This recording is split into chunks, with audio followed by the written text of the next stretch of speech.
Your dungeon master has placed you in a dreadfully precarious position.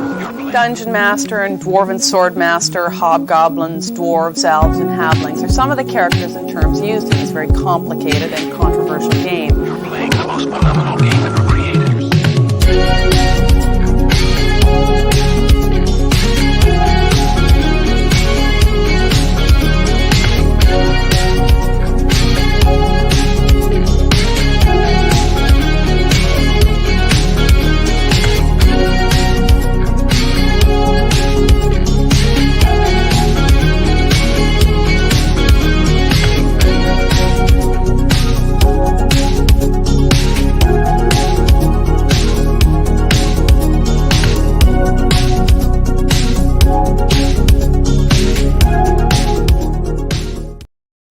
All right, what's up, everyone? I see a few of you watching. We're back. I was sick last week.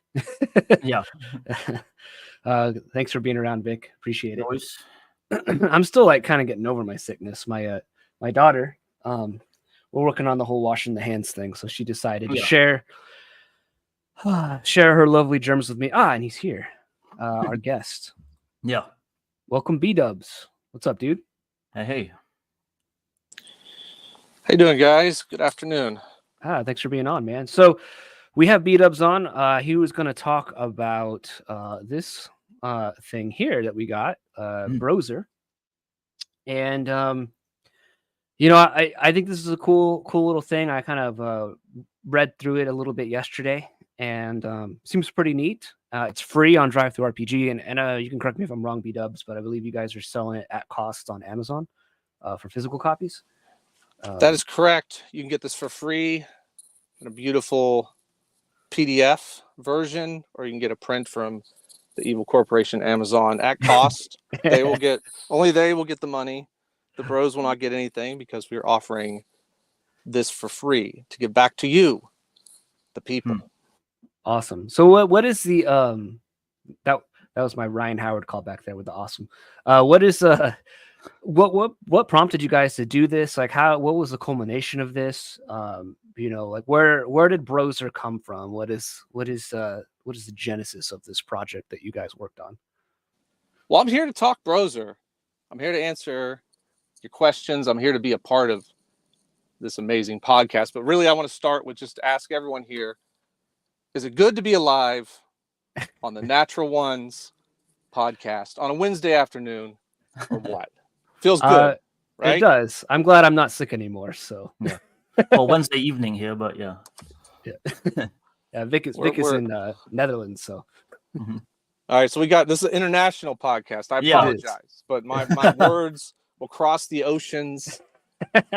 It will cross the decrepit empire of Europe to get to you. Yep. We're finally learning about Braunsteins in Europe now, so.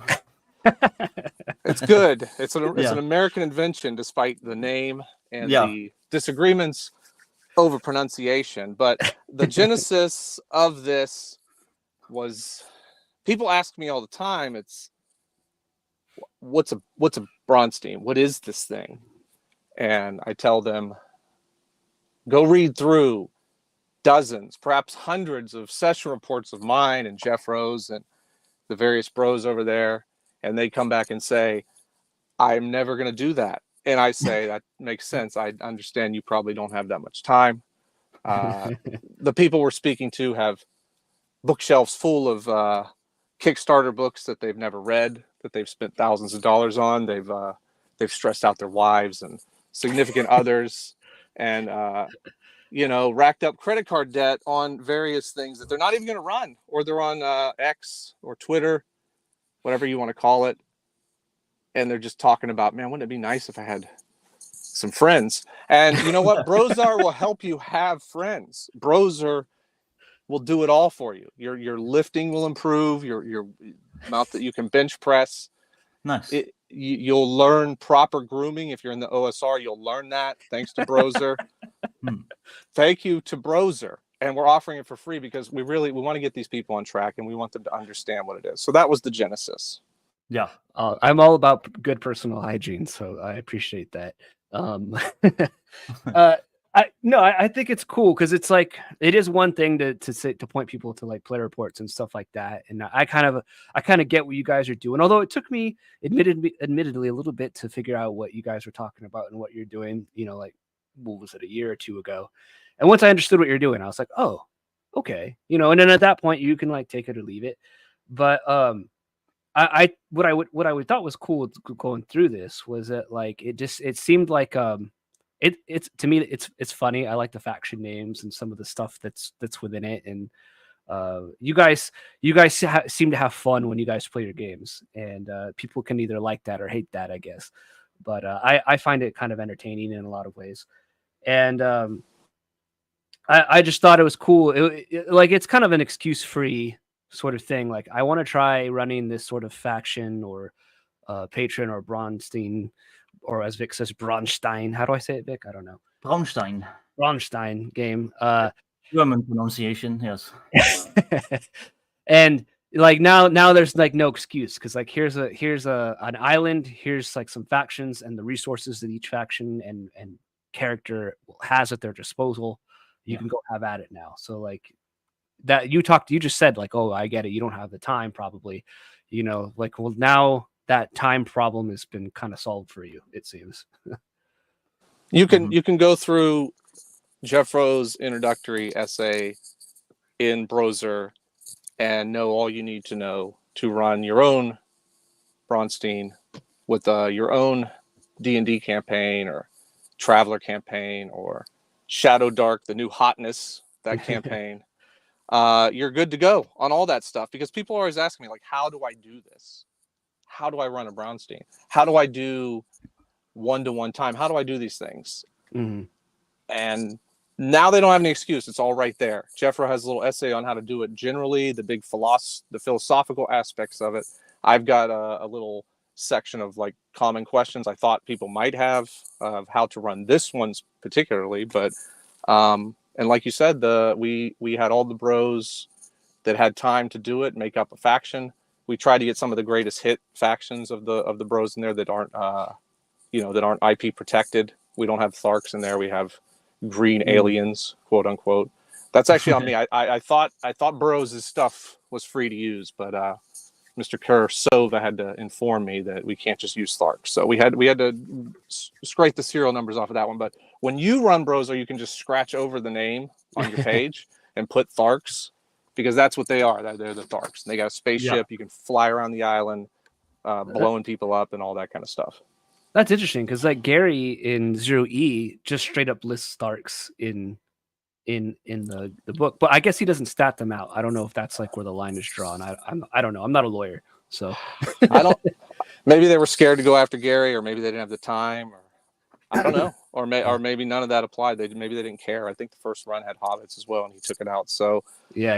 It could be a thing like the Beastie Boys used a bunch of samples on Paul's Boutique, and they couldn't do that now. That would be millions of dollars for all those Beatles samples they used back in the day.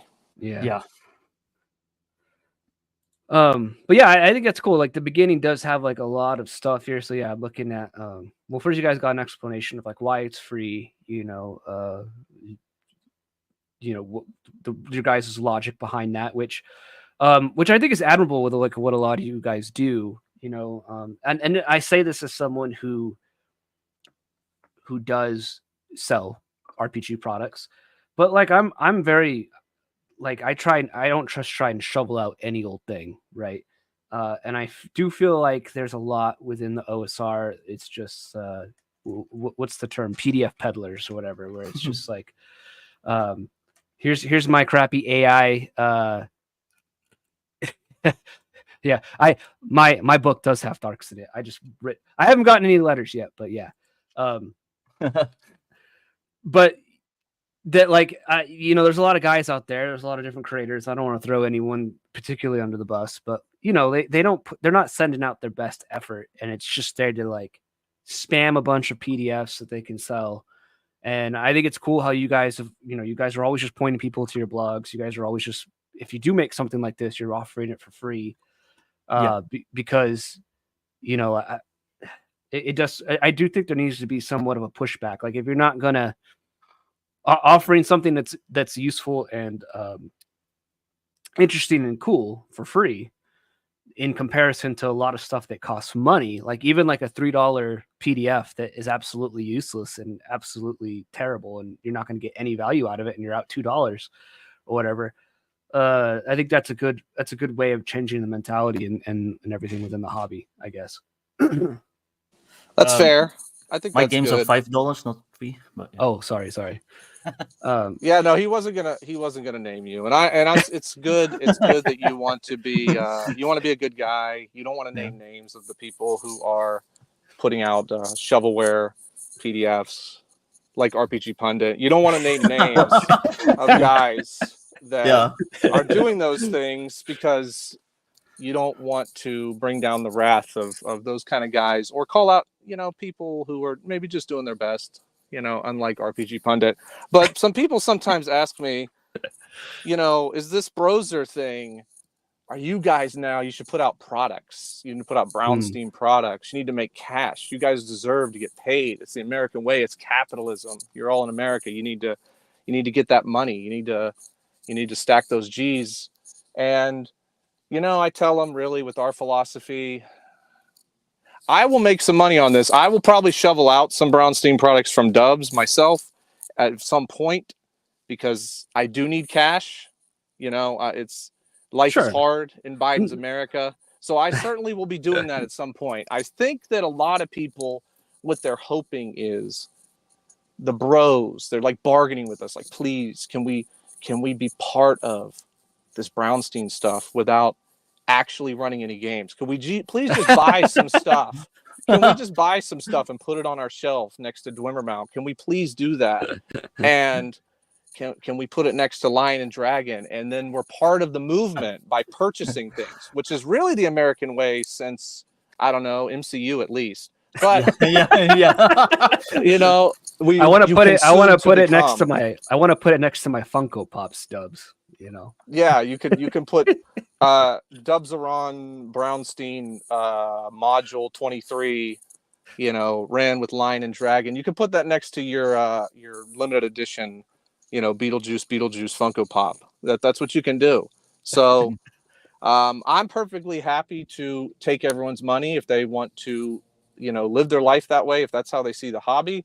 I find it ridiculous, but I find a lot of things ridiculous that people make money doing. But the bros as a whole will likely not be doing that. I think Jeffro's working on his big essay book, where you can find more Braunstein thoughts that he's been working on for seems like a decade. I don't know. He just keeps talking about how he's writing it, but maybe one day we'll actually see it. I think I pulled him off task for Brozer, and his publisher's probably mad at me, so I won't be getting published by them.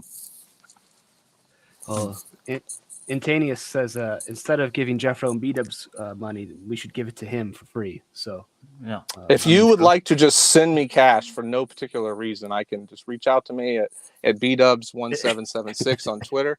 I can show you where you can send me some money. So I do appreciate that. Maybe you can pay for Brozer that way, because we do not have a pay what you want on Drive Through RPG.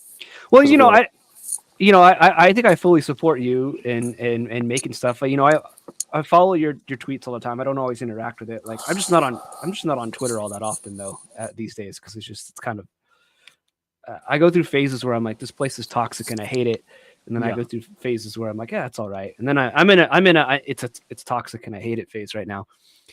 But you're the toxic one. Yeah, I mean, I am an RPG villain apparently. Yeah. But yeah. But I fully support that, because as long as like whatever it is that we put out as creators is like good stuff, right? Again, like it's like you said, it's not shovelware. It's not like here's a supplement on reaction rolls, and it's like, well, this should have been in your main book, or like this, like it's kind of like the EA, like EA in video games, and like the DLC where we'll ship an incomplete product and then we'll force you to buy a bunch of DLC in order to actually get the full game. Where years ago, you just paid $40 and you got the whole game, and that was it, and you had a good time. But I do think that's why you guys kind of rub people the wrong way, and you guys make stuff like this. But I think one reason why you rub people the wrong way is that you're not pointing people towards like the next new hottest thing necessarily, right? Like, oh, go sink all your dollar bills, your hard-earned cash into this thing. Like, just go pick up AD&D and read it and play it, and you're gonna have a good time, right? So I also think that's partly too why people. It's not that you don't advocate for people, because like you guys have supported my work and stuff, which I'm very appreciative of. But like you do point people towards stuff that we know is good, that exists, and you know, you don't need to buy Morkborg or whatever it is the next new hottest thing to have a good time. Like, this stuff has existed for 50 years now. Yeah.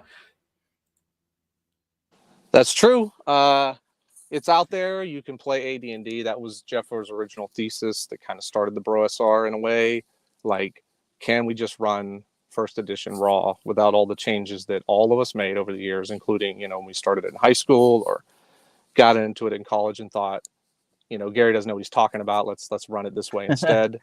And I think what Jeffro kind of proved his theory that if you just run it the way it's written, it's a good game. And in a lot of cases, the changes people made for bad games at their table, and why a lot of them had experiences where they look back on it less than fondly. But, with the exception of some fun moments they have with their friends or some jokes they made or something, they maybe don't look back fondly on the system itself because they weren't actually running first edition. So I certainly am okay with new games as well. I'm running Axe, which that was partially a theory for myself to see if I could take some of what Jeffro found in 1E that was very engaging, like the time rules, like the 1/1 time and stuff, and see if it worked with Axe. Of course it did, and I bullied Alexander Megris into including some 1/1 time discussions in Axe 2. So you guys can look forward to finding his much deeper and well thought out thoughts in Axe 2 than the ridiculous stuff I say on podcasts. Nah, it's good though. It's good. So with Brozer here, like you're saying, like you're obviously this is sort of system neutral. I was looking at it and it does give you like, well, let's see if I was going to the major factions here. So this is your faction here. I don't know. Let's talk about your faction here, Chaz and the Elves. Chaz rules. Elves #1. No humies. So I guess I like that art there. That's funny. That's what I'm talking about. Where there's funny stuff in here. That made me smile. So I appreciate that. When you guys were building these factions though, and you guys were coming up with this, were these factions like, did you as a player, so like this is your faction, did you have like complete free reign to build it however you wanted? You picked like, okay, we're gonna do elves, and did you guys pick the resources you were going to have as your faction? Like, we're gonna have this many soldiers, this many magic users, whatever, this is how much money the faction has. How did you guys determine all that stuff? The easiest way to determine how to make factions when you're going to run a Braunstein, if you're going to run it with a D&D type system, the easiest thing to do is go to your system's monster manual and look up how to make a lair in that manual. Mm-hmm. You probably know firsthand in Axe, you can do that. It tells you, how much to roll for how much money, how many troops they might have. You roll randomly determine it. What we did primarily in this book, we primarily used the first edition monster manual and rolled up randomly what the resources were based on that. And I made some limitations. I was kind of like the wrangler on this to get people to, move quickly, don't take forever to make up just 2 pages of information, but also to do something that seemed somewhat fair and not ridiculous. There's some unfair stuff on certain factions here and there, but most of them are relatively within the bounds of if you went to that monster in the first edition monster manual and rolled it up randomly. So Chaz is somewhere in between, like the middle ground on how many troops, if you go to the elf section in the monster manual, what he would have. And then that's basically it. And that's how I'd recommend anyone do this. If you were running a game right now and you want to just make new factions, mm-hmm. and you want to try this with your own campaign setting without our stuff, without our factions, find the closest thing in the first edition monster manual or your system if it's good like Axe and has that type of information, and you just roll it up randomly like it's a monster lair. That's basically all you got to do. So that's cool. That I'm running a 0E game for some friends on my Gilded server, and I kind of did the same thing. I was like, oh, I want an orc faction over here, and that's all I did was like I rolled up like, well, how many are there? And then even in 0E, it gives you like for every 40 orcs, there's going to be this guy and then this guy, and then you have a treasure code. Okay, I can go roll and see what kind of treasure this faction has as far as like money is concerned. So like even so it's funny that it's been there from the very beginning, as we already said. Like this has been around for 50 years. So like these tools, it's just you just got to use them in that way, I guess. Yeah, and if you run X2 and want to know what the king has, Macros has rules for that on how to do higher level characters. That was in first edition X2, but I think it's been expanded in second edition to be a little more sensible and maybe even more directed to this sort of PvP stuff that the bros have been doing. I could be wrong. You might want to ask him, but if you're not doing Axe and you want to know what soldiers might have, one thing I learned, it seems as though hobgoblins are the closest thing to like a human faction that isn't barbaric or bandits. So like I think the Roman troops in here were based on hobgoblins, because in Axe particular, it talks about how they're very organized and they have a lot of lieutenants and that type of thing. So that's going to be closer to a human, lawful human faction as far as the troop makeup than berserkers or something like that. Okay. Yeah, so like looking at it, you got a little description of what the faction is. You got like the leader here. So the leader is pretty much who that player is going to be playing as then, right? Like, because generally, I mean, I guess nothing says you couldn't have the player play, like you could have teams, right? In this where maybe you're playing Chaz and you're like, hey, John, do you want to be Druggo the halfling? Could you do it that way as well? I mean, is that potentially a way of playing this as well if you have like a lot of people that want to play in this game? Yeah, you could start if you had a lot of people. You could maybe do something where other players might play like the lieutenants and the officers and stuff that are a little bit lower level, or you can do something if you wanted to have some mid-range campaign play done. You could have Druggo the halfling could be a session player doing dungeon delving or going out on away missions or something in session between sort of the Braunstein stuff. So I think what you get with Brozer and Braunstein plays, you're going to get more closer to the way Gary described D&D in the player's handbook near the very beginning, when he talks about you're going to have wars going on, you're going to have kingdoms getting built, you're going to have all these assassination attempts and all this type of stuff. And you could use Brozer that way. I don't really think it's necessary. I think that the best thing that most people that are going to hear this today, the best experience you're going to have is if you just show up and play the faction leader and sort of lean in on that and lean in on just being that guy. And you can send off, Druggo the halfling to go rob some stuff, and the DM can maybe abstract that. But mostly you want to be Chaz. You want to be role-playing as Chaz. You want to get immersed. Like Black Lodge Games says, you'll start thinking you're an elf. You'll be in the mindset of an elf. And it will be exhilarating and terrifying.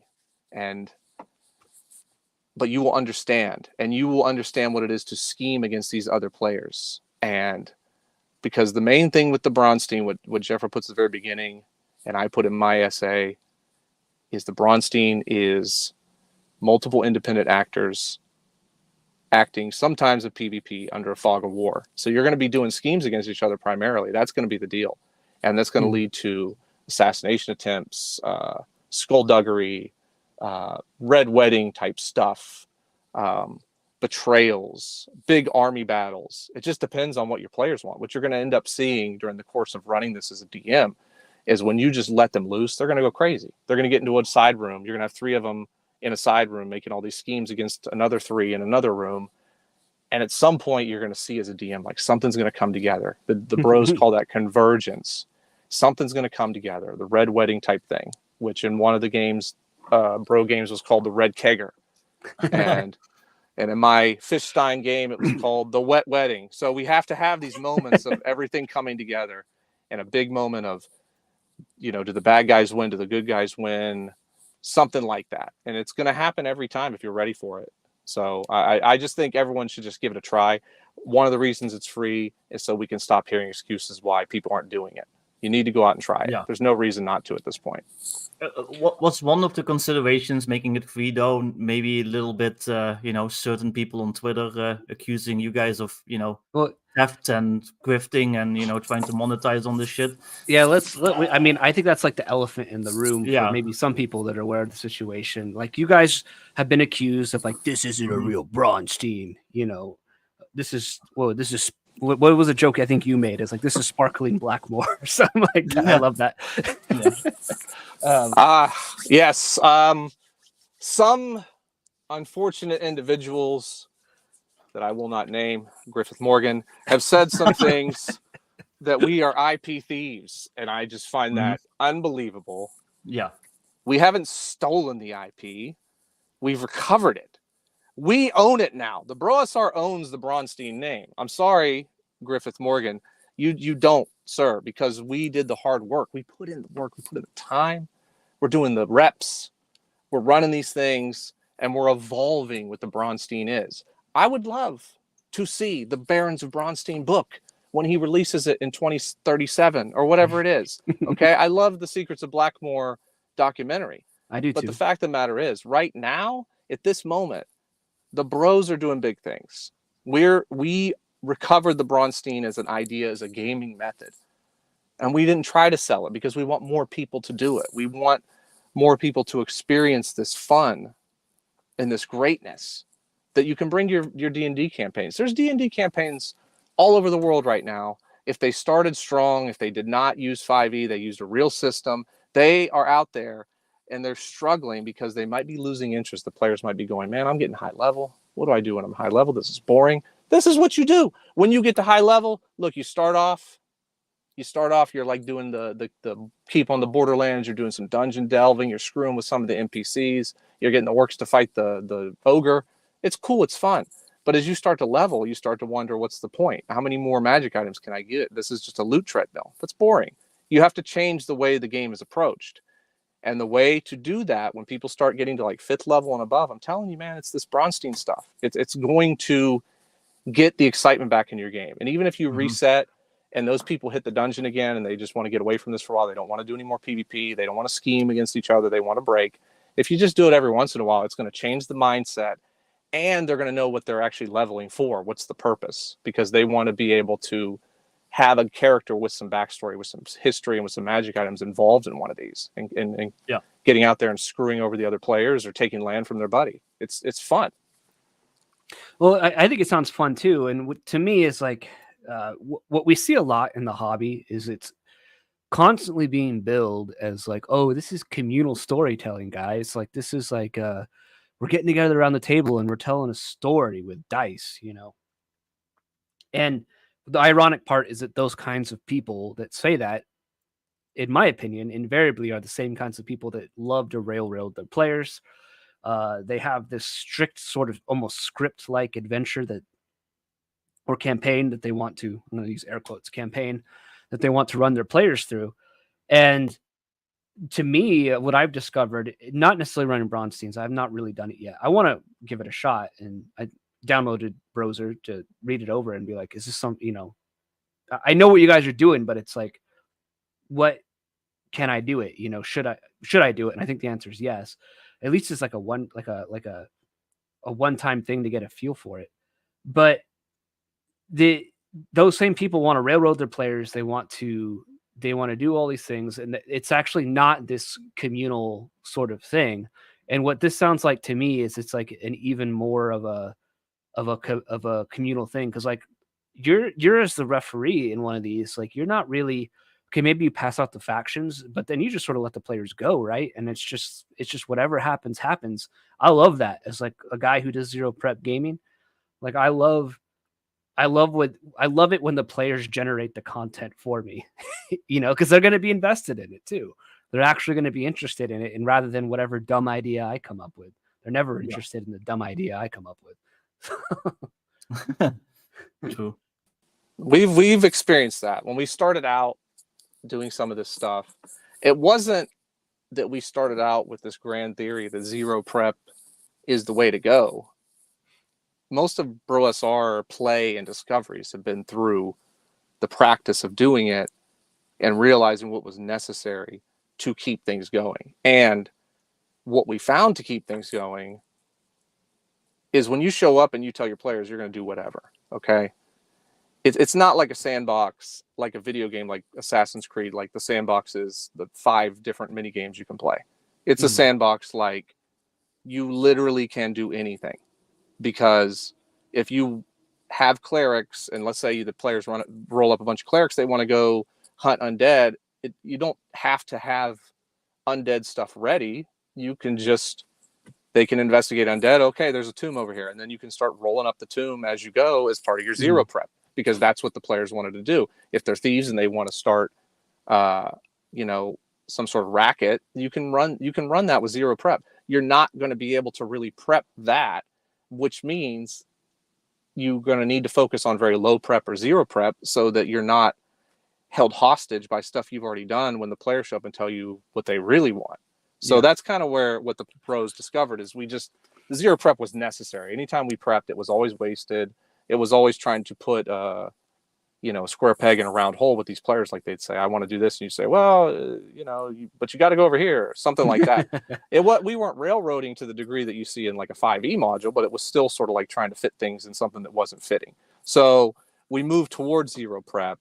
And let me tell you, if you like zero prep as a DM, if you like letting the players come up with the content of your game world, which is what zero prep leads to, or is a necessity to let happen, you're going to love running Braunstein play, which lets your players come up with the conflict of your game world, because they're going to decide why they don't like the other guy. And I think Gary in the 1E books was kind of hinting that that's what happens. That's what they experienced. And I think in some ways, those guys back then took Braunstein play as such an obvious, like self-evident thing that they didn't even really think to write down how to do it exactly, because it was just what they were seeing. They just thought everyone would have these same experiences. And maybe some of them started to sense that wasn't going to be the case when, Judges Guild came out with adventure modules and they started making their own at not WotC, but TSR. But the reality is we've moved away from that. And what D&D is now, I don't believe is at all what Gary and his crew were experiencing then at all. Yeah, I think it's one of those things where like releasing some core books and then being done with it, is something that's not necessarily a sustainable business model for a lot of these businesses, even TSR back in the day. We can't just, here's a player, here's a PHB, the DMG, and the MM, and we're good. We don't have to make anything ever again, even though like everything you'd ever need is in those 3 books, right? Yeah. That's not a sustainable business model. And I think what we see is, I think a lot of the original guys that were there in the 70s were I think you're right. They were playing this game that way a lot. And I think that as new people started getting added to the hobby, that's obviously when the perception, and it started to, we see it today. Like as soon as you start appealing, you have to start appealing to the lowest of common denominators among people. And it waters down what the thing is. And then before you know it, it's not the same as it once was. And you're like, what happened? And it's like, well, to make our business sustainable, we had to sell to the maximum number of people, which means we had to sort of really narrow down and really focus in on what's this one thing that's selling really well. And that's adventure modules. And, I think that's where like Dragonlance sort of changed everything. And I think that sort of caused the old way, this old mentality to sort of get lost for a period of time, at least lost in the sort of zeitgeist and the consciousness of people. Because I see people in my comment section all the time when I talk about zero prep or running games this way, and they're like, "Oh, we've always played this way." But it's a rare kind of person. It's not a frequent comment. Most of it when you're talking about that kind of stuff is hate, because prep addicts. Yeah. But I think that like that appealing to the lowest common denominator is kind of what has contributed to the state of the hobby that it's in now. But like reading Brozer and kind of seeing the Secrets of Blackmore documentary, which I do like, you know, it sort of explained how a Braunstein works. And so it's like, it's actually not that hard to do. Like you could easily, like my wife hates games, but I feel like I could probably get her to maybe try and do a like if I had friends over to do a Braunstein like in person, I feel like I could probably get my wife to do that, you know, but she won't sit down and play D&D, but I could probably get her interested in something like that because of the scheming, because of the pure control that they have over the game and the world in that situation. So yeah. You could be right. I would give it a try, my friend. I've had Mr. Dunder Moose himself always wants to boringly talk about murder mysteries, like murder mystery night, dinner things. I don't know. He made me listen to him for 20 minutes when I was on his podcast. Go on about how he did a murder mystery thing. And I think I fell asleep in the middle, but my gathering of what he was saying was that it's very similar to like a Braunstein, where you have like one or two pieces of information someone wants, you try to get it from each other, you try to figure out who did the murder, and then you can like lie and scheme and all this stuff. And I would give it a try. I don't know. It would be very, you know, I think women are very, very good at that type of scheming. A misogynist would say. I agree with the murder mystery thing. That was actually one thing when I saw Griff and the Dave Con guy coming at you guys and other people that were talking about running Braunsteins and whatnot. I was like, but are they going to sue murder mysteries? Because I was like, a Braunstein does seem a lot like a murder mystery. My wife when we were dating, my wife ran a murder mystery once, a murder mystery dinner. I think she ran two. They were like 1920s themed. They were a lot of fun. And even then I was playing, you know, more conventional D&D back then. This was like over 10 years ago, but I could see the connection. And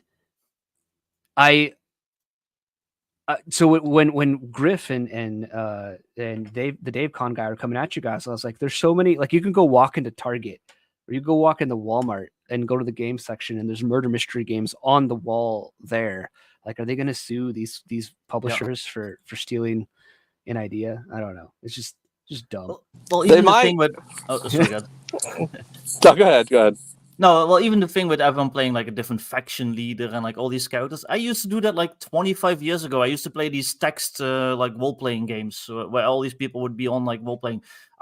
I eventually became like the biggest crime lord of like, you know, this fictional wasteland, all through roleplay. Meanwhile, I had like other players who were like leading different factions, like working against me. Like I would like I said, we were doing this shit like 25 years ago. That was fairly Braunstein-ish. Like, you know, like nobody owns that shit. Yeah, it's ridiculous. I don't know. Griff Morgan might. We're going to find out. When he finds a way to get rich off of the word Braunstein, he is going to come at us. That's what I heard. I'm worried that, you know, we may have offered it for free so he can't come after us. It's possible, but you know, he can't squeeze blood from a stone because I got nothing for him. People listen to this stuff at the murder mystery commentary, and I've had some people some really amazing people I really respect that say, you know, this Braunstein thing, it might be even bigger than what the bros think. You know, it's kind of shocking, honestly, but because they think it might be a new game. And I say no, it is not. It's foundational to D&D. It's foundational to the tabletop role-playing game because, in my opinion, the reason your campaigns die, the reason a lot of these campaigns can't go more than 6 sessions. We want to look at, you know, rules bloat, splat books, too many hit points in 5e, you know, DMs who are socially maladjusted, that don't know how to play with other people. And we blame that for the 6-session campaign. But I say no, with the exception of the DM who does not bathe properly. The main reason that these campaigns end and the player does not bathe properly is there's no PvP. There's nothing dynamic happening. And I'm not talking PvP like you all go into the dungeon and then suddenly the thief starts stabbing everyone in the back. That's lame. I mean, that's everyone probably has one or two of those stories, and it's probably once or twice it was kind of fun. But if you did that all the time, it would get old. But if you're doing something where you're scheming, and when you guys start getting high level, it's like you had a paladin and a thief in the same group, and The paladin was always kind of wary of this thief. When the thief starts getting some money, he starts putting it away, and he's got a racket going. He's got all these ugly things happening in the city, and the paladin just doesn't like it. It's like, okay, they go in the dungeon and then suddenly they start fighting. That would be a pretty lame paladin player. He wouldn't really be playing like a paladin. You'd give him a bad grade. But he would probably start trying to figure out a way to get the city guard against his old pal, his old adventuring pal. Maybe he'd let it slide. And then he might be in a situation where he's in trouble with his god. Like, there's so many dynamic aspects to all this where you're role-playing, you're thinking like the paladin, you're thinking like the thief against each other, dynamic stuff happening, and you let the players hit the conflict. I can't stress that enough, because as a DM, you only have so many tactical ideas in your head. You only have so many strategic ideas in your head. You only have so many scheme ideas in your head. And if the players are always walking arm in arm and coming right at your monster, you're going to run out of things to do to them. And in some cases, you're going to fall into a trap of wanting it to be kind of a fair fight, or thinking it's unfair, but you're totally wrong because you don't realize that every one of the PCs has 10 magic items, and there's no way your 0 prep monster has 10 magic items on every one of his officers, right? So it's just not going to be fair to the monster. That's what I experienced. So you let the players cause the conflict as they start to get some levels. Yeah, I think that's great. We got some questions here.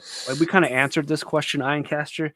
So what BDubs said was that he just used the monster manual in 1E to kind of roll up how many are there for a faction, what their wealth is, all that kind of stuff. If you just use the 1E monster manual. He also talked about Acts 2 and using a lot of the rules in there. If you want to use, because he talked about like a king or something like that, you could roll up to see what his wealth is, what his resources are. Well, I think he means more like, do you have to be like a faction leader, or could you be like a free agent who could you be like a freelance assassin or whatever, who like works for all the different factions and like, just does his own thing and doesn't give a fuck, like, stuff like that. I've got news for you. Brozer has one of those. It's called the Rat King. It was purposely a faction that works quite a bit different than all the rest. It was essentially, we wanted like an assassin information guy in the thing, where he might threaten to kill you if you don't pay him out. He might work really well with everyone and just keep everyone, on his side, and just pass around information and spy on this guy for that guy. So there's a lot of different ways. The reason I say this is foundational to D&D is if you look at the classic classes, even some of the weird kind of subclasses like an assassin in first edition, you see these different ways of approaching the game. One of the things that new D&D runs into, especially like 5th edition and really 4th edition that wanted to build everyone like a WoW class, what you see is they want everyone to be equally as good in combat. Yeah. And D&D is more dynamic than that and offers more play approaches than that. An assassin is okay in combat, but he really shines in like downtime or stuff in the city. A thief sucks at everything except for finding traps and climbing walls, but he would be really good as a information merchant, stealing from the other players, moving things around, knowing where you can buy things that, maybe are untoward.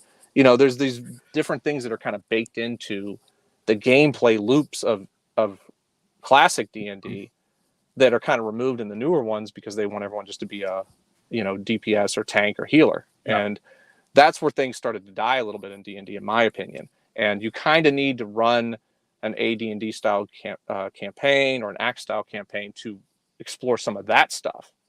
And when you start exploring some of that stuff, that's when you're going to start seeing the Braunstein element, because you're going to think, no matter what I do, my thief is not going to be able to kill the fighter who leveled the same as me in combat, but there's stuff he can do to that fighter that's a little bit, comes at the problem from a sideways angle. He has the fighter, he might, rob from the fighter or shave off taxes, or, the type of stuff you do in a dungeon, but just you macro it, you make it bigger. So there's these gameplay loops that are there. And that's why it's foundational to D&D, because you have to have a way to explore some of these loops and these ideas and these different ways of playing, because everyone doesn't need to just burn the monster down, or utility back up the people who do burn the monster down. We're not playing a video game here. Another thing that's kind of been lost in modern D&D is like the concept of playing multiple characters. So even if you don't always want to be a faction leader, yeah, just roll up a level 1 character and do some dungeons, and then when you're in the mood again, go back to your faction leader. Like, nothing wrong with that. I want to thank Mercurius for 5 memberships. Thanks, man. You're always so generous. Appreciate it. Helps pay for StreamYard. Juan Cholo came in late. Let's see, what is his question? Does late game higher level play of Braunstein require players to have their characters Blue Falcon each other? Juan Cholo sounds like a character that would be in one of your guys' Braunstein games. He will be now. That's a good one. Yeah. Sounds like a nickname I would give you. Yeah. What's Blue Falcon? What does that mean? Yeah, I'm not sure what I've never heard that phrase either, so I don't know what that means, Juan Cholo. And you're a member now, so awesome. Thank you. Probably from be curious. But yeah, maybe if you explain what Blue Falcon is. I'm not familiar with the term either. So sorry. I'm just gonna say yes. You're required to Blue Falcon each other in Braunstein play. You have no choice. You must. It's basically betraying your friends. It's a military term for betraying your friends / allies. Oh, okay. There you go. Not necessarily. I think you're going to always be working at odds when you get to the mid-level. If you're playing a Braunstein like just as a part of a session, you go in with the idea that you are going to be against each other. You probably will be betraying each other. Think of it like going into any sort of like board game or something. The idea is that you're going to win and everyone else is going to lose. So that's how you would go into a Braunstein. But your win conditions will be unique to you. They will be unique to what you are interested in doing. They'll be unique to your faction. And you can have multiple people that maybe get their win condition that they've given themselves or the DM has given them. So it's not necessarily a winner take all, although in these games we tend to say, one guy achieved his goal better than everyone else. So there will be a first, second place. But I've had some really close ones. My last Braunstein, first and second place was really, really hard to determine. Everything else was fine. Everyone else was a loser. Well, sometimes the most powerful guy is the one who's friends with everyone. So,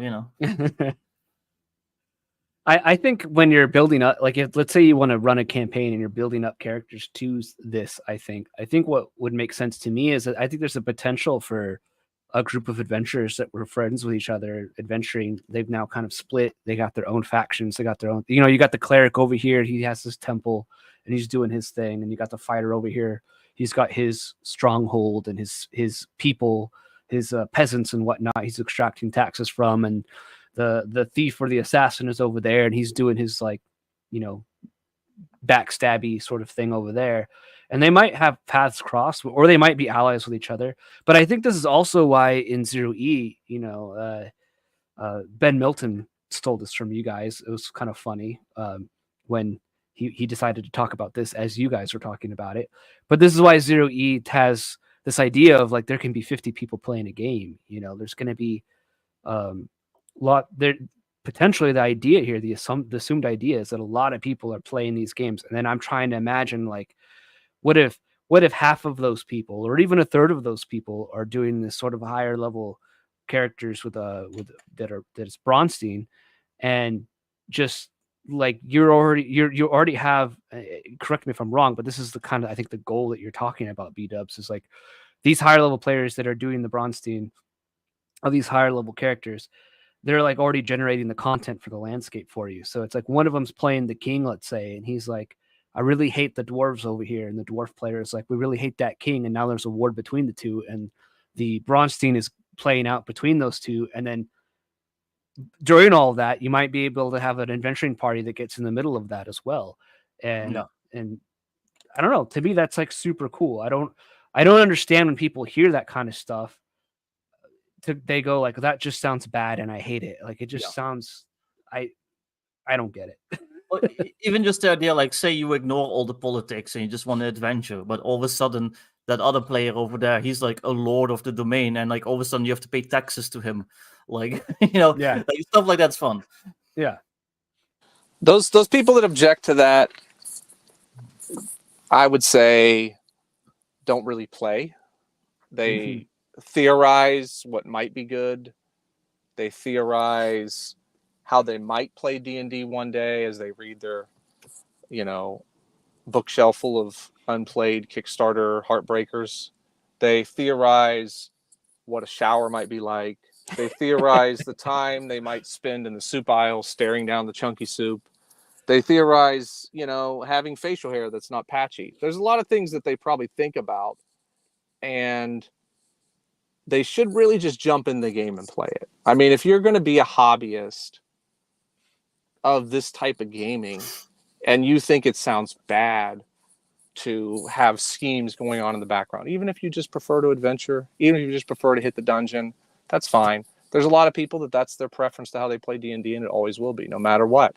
I think if you play a lot, like the bros do, you will lose interest in various aspects of D&D. You'll want to go from the dungeon to wilderness exploration. You'll want to change from wilderness exploration to establishing keeps. And then you'll want to go back to the dungeon because you get tired of the keeps. And you kind of will go through these various waves of interest. And I think that's what happens when you really play, rather than just think about playing all the time.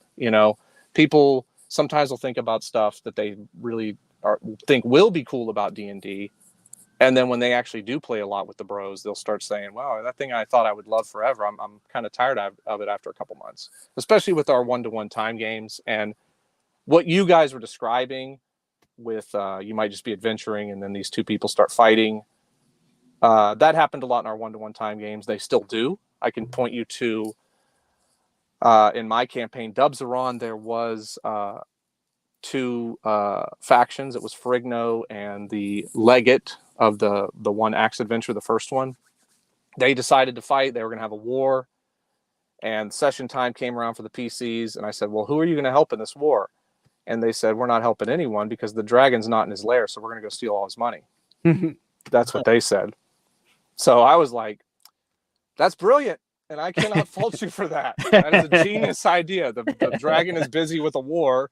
His lair should be empty. And they went and made a pretty good score. I mean, there was other monsters there, but they went and got pretty well paid, with some magic items and stuff that they were able to grab out of there during the war.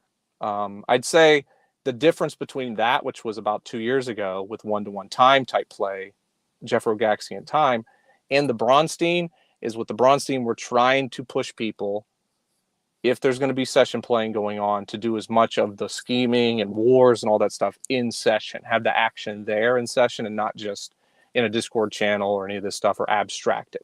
But there's various ways to play. Jeffro in his essay gives you kind of 3 approaches. And the 1-to-1 time way is kind of the, third way to do it. And this session Braunstein stuff is sort of the first way to do it, which right now is kind of the thing that we have a lot of excitement for, and what a Brozer is primarily all about right now. Dunder says certain players are uncomfortable with treacherous play. They don't like the risk of betrayal. I think that's probably true, but it's funny though, because like as BDubs said, a lot of people play board games with each other. We play, some of them are war gamers. They play, I don't know, Warhammer 40K or something. There's a winner and a loser in that. You gotta do that kind of stuff. I don't know. We play, well, I guess not everyone likes Monopoly, but that has some betrayal. That has some like screwing people over in it. So, well, the trick to that is to play a relatively neutral party who's invaluable to everyone, or have contingency plans in place. So betraying you is a risky endeavor because it might cause some shit for them. Or maybe if you don't like this kind of stuff, like, I don't know, maybe this isn't the hobby for you. Yeah. I don't know. Well, what if you're like an arms dealer? Like, you could be the arms dealer guy who supplies weapons to all the other factions. They don't want to screw with you. They need those weapons. So yeah. So Mercurius wants to know what the soup aisle comment is from the Brozer. Dunder kind of gave him an explanation. Yeah. Apparently you coined it, BDubs. I normally would not explain myself, especially jokes I coin.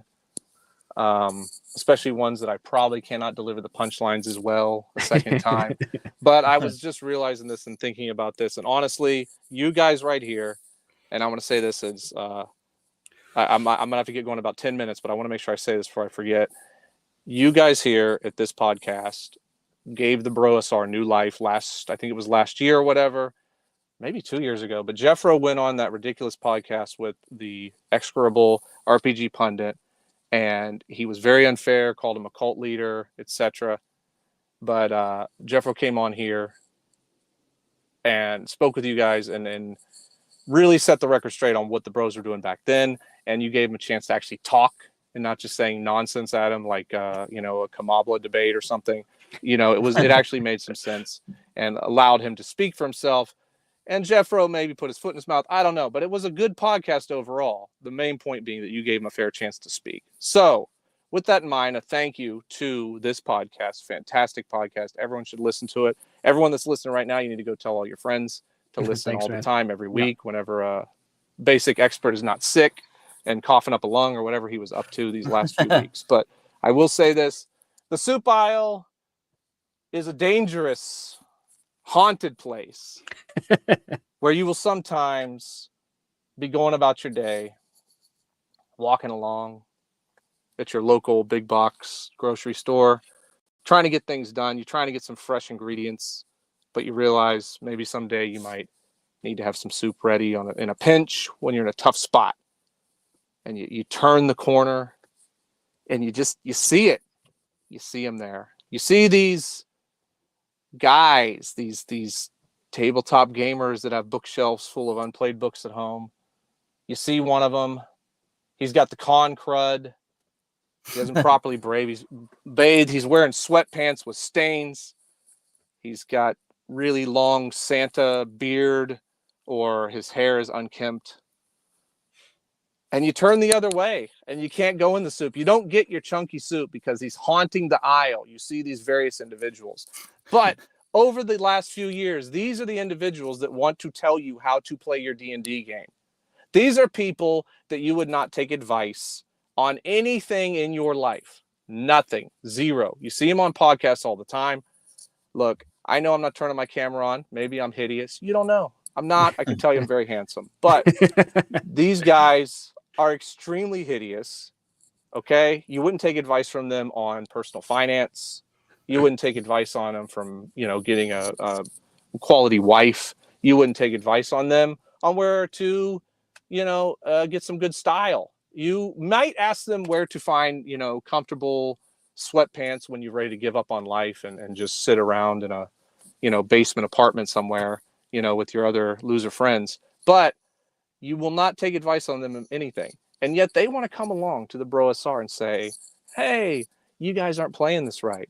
Oh, or we never played it like that back in the day. Or now you can't use the word Braunstein because I own it, because I talked to some guy back in the day. Yeah.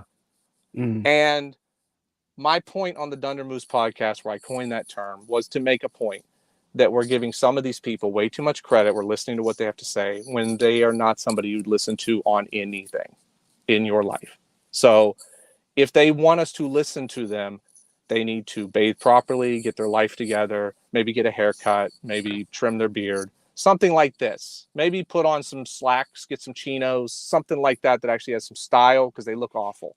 And if you came upon them on the soup aisle, you turn the other way.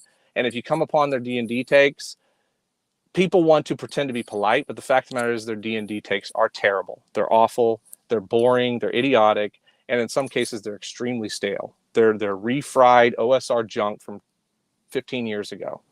Yeah. I think that's why a lot of people kind of get issues with me and others and you guys too, because what I see with a lot of you guys is like a kindred spirit and looking at the old games and the old ways and going like, what do the rules say? So when I see someone say like, well, Gary didn't play that way, here's a blog post. I mean, I did this too, when I was arguing against you guys and stuff like that. I didn't understand what you guys were talking about or doing because I just didn't get it, but I realized like that doesn't matter. It's just what's in the books and what it says. And it's just a simple question of when you play a game this way, what happens? Is it good? Is it bad? Is it fun? What are the results?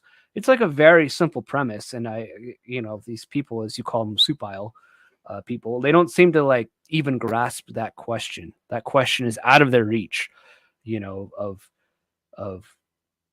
hey, if I do this game this way, what happens?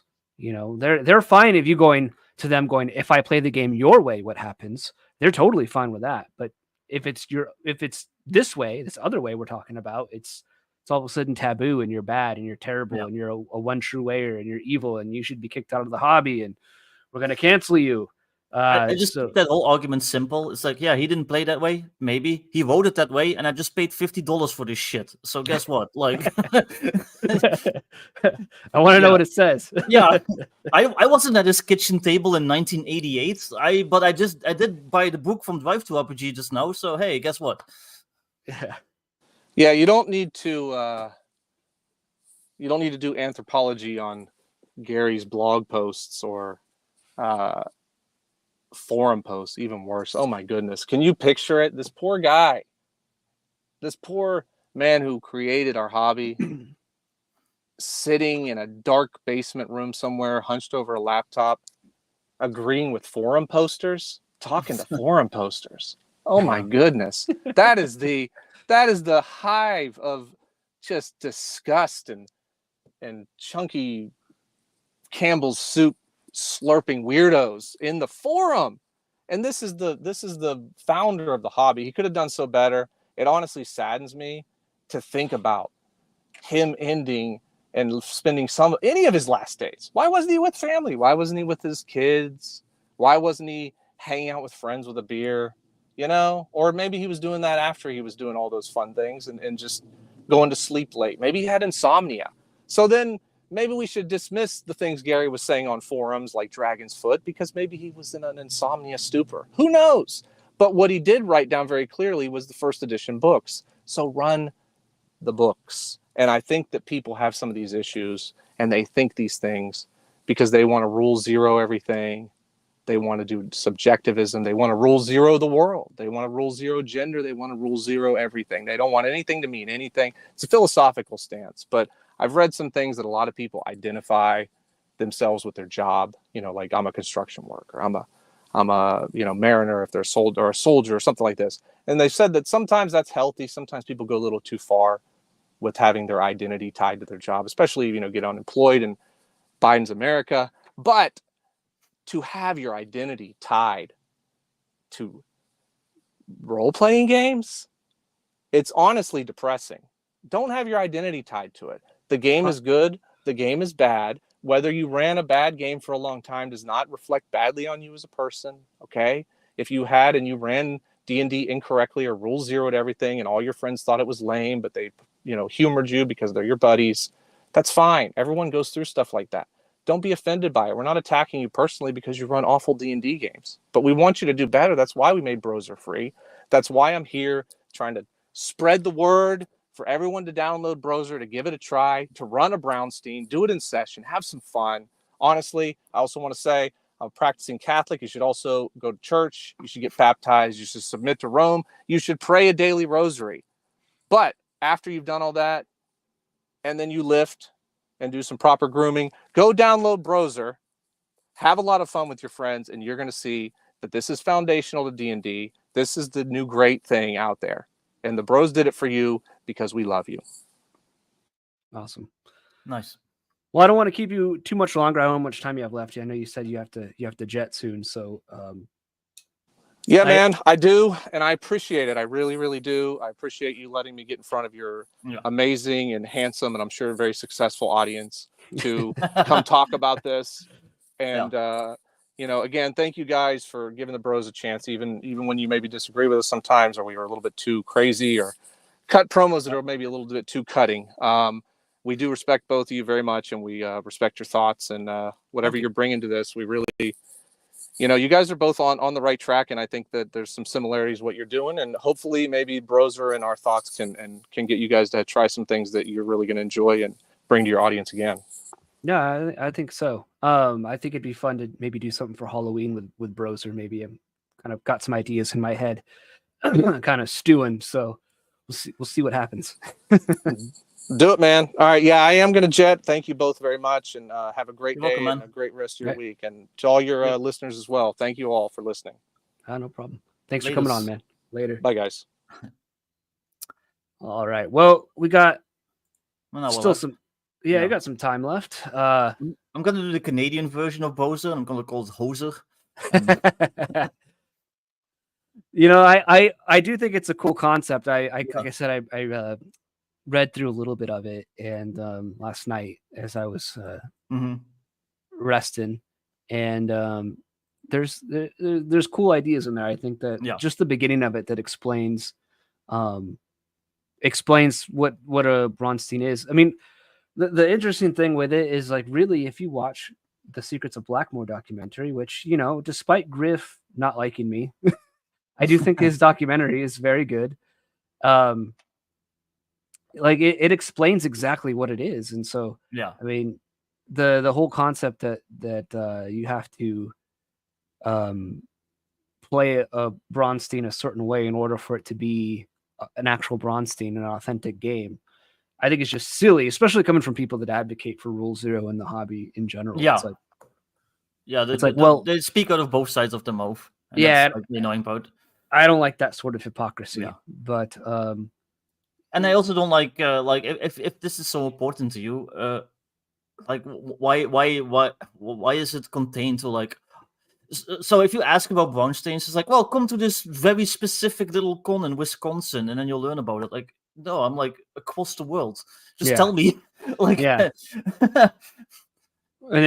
then when if you give it a shot, it's like all of a sudden you're wrong and bad, and it's like, and again, coming from people that are like, you know, Griff himself has said, we talked about it before, you know, there's no wrong way to play AD&D, so it's like I can't. Something as free form as a Braunstein it's really essentially less rules than like AD&D. Saying that there's a wrong way to do that, but there's no wrong way to play AD&D is to me just like a silly take. It's just silly. And also, I don't mean any disrespect to Mr. Wesley, but if he cared this much about it and he wanted his message to get out there, maybe make a Twitter account, start a blog or whatever. Plenty of other old heads in the hobby do it. So like being 80th to me is not really an excuse. You know, you've been interacting with Tim Kask, like all these people that are just like of that same era, and address the fans directly, or you know, people you don't agree with directly if you think they're a bunch of assholes. But at least address them correctly. Don't go through these like two frankly very bad root actors to get your message across, and then like expect like, you know, to get any sort of respect in return. Yeah, I agree. Yeah, I've been talking with Jim Kask. He was very nice to me. I feel like you know, I go through these phases where I kind of interact with people in the hobby and even some of your heroes that you meet, and you're sort of like, oh man, like this is really like don't meet your heroes sort of thing, you know? Yeah, you know, exactly. But like, and it's not just because Tim Kask said nice things about Makuhito that I and Jim Wampler, who's been very kind to me, and so I appreciate that. Like forever indebted to that kindness. But like, I don't know. I feel good having sort of my my trust in the people in the hobby kind of returned a little bit in oh, okay, there's actually cool, nice people out here that like really do care about the hobby. I'm sending Jim and Tim Kask some hardcovers of Makuhito, which this is available. If you missed the Kickstarter, I have it for sale for one of these for $42.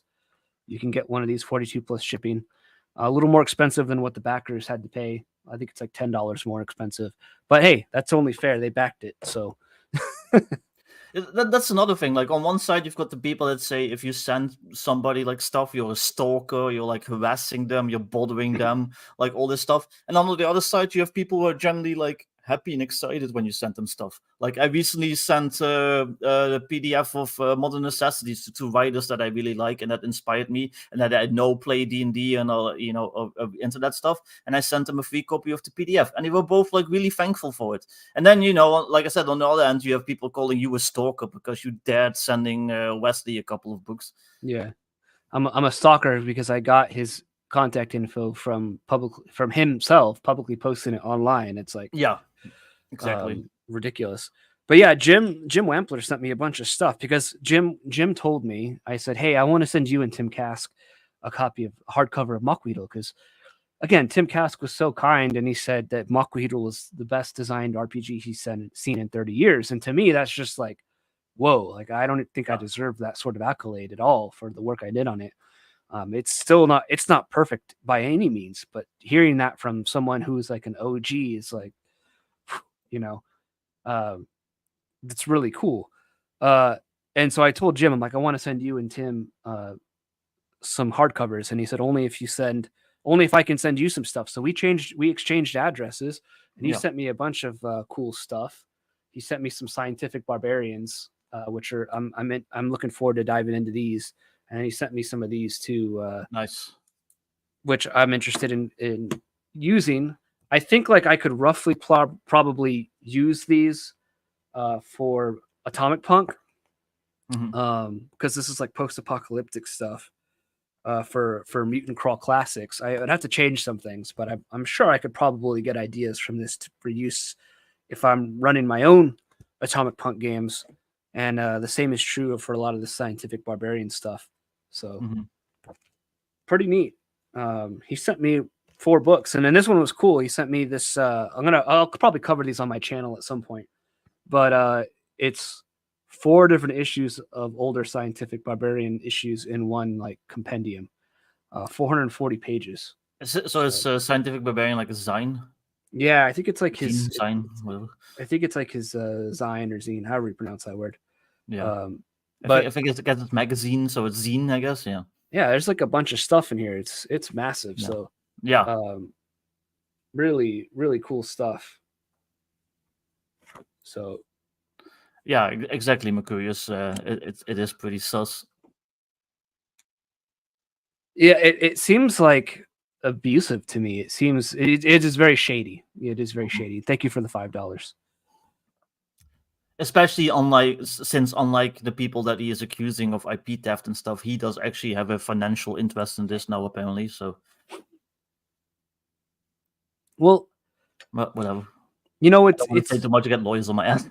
What's interesting is like this isn't. These are ideas, right? Like, like for instance, like I made Atomic Punk, right? And Atomic Punk is inspired by a lot of things in Fallout. It's inspired by things beyond Fallout, but the genesis of it was like I looked at the 2D20 Fallout rules and I was like, I don't like this. I don't want to play this. This isn't the way I want to play the game. I'm going to make my own thing. Because that's my philosophy when I make stuff. Is like, and I think you're probably the same way, Vic. Obviously, any creator should be. It's like I don't make things because I think that they're going to make me lots of money. I make things that are I don't see this out there, and I want it. This is something I personally want. Like if I saw it out there, I would buy it and play it.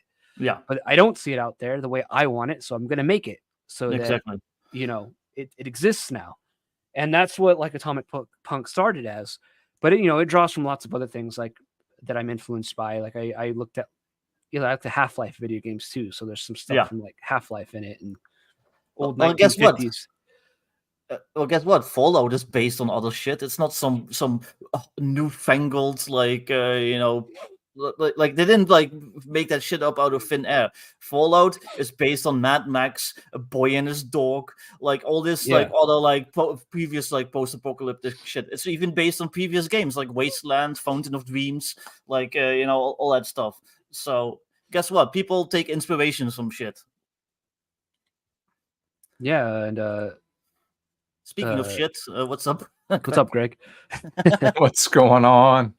Fallout is based on Gamma World. I have Gamma World First Edition, and yeah, there's a lot of stuff in it that I actually looked at Gamma World a little bit, and I did take some ideas from it. Like when I was redoing the mutation stuff, I sort of I looked at that because it has like a mutation thing in Gamma World, and I'm like, oh, this one's better than mine. I didn't like steal the mutations, but I looked at like what it I really didn't steal the system for it at all very much, but I looked at it and it got my brain going to a different into a different place. And I was like, oh, it's not going to be like Gamma Worlds, but like it got my brain going in a different direction. And so it's like, can WotC, because they own the rights now, can they sue me for that? Can Bethesda sue me? It's like, this is what it means to do art, right? Like the whole Renaissance era that we look at as far as art and how great these artists are was looking at previous like Greek and Roman eras and at their art and going like, wow, we need to revitalize this. We need to like be influenced by this and essentially copy it. Right. And so it's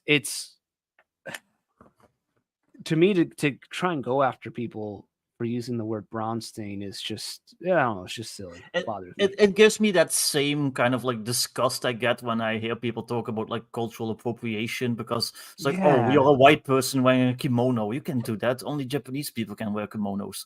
Like, and that same visceral reaction I had to this whole Braunstein thing, and just like that kind of argument in general. Yeah. But what's up, Greg? How are you doing?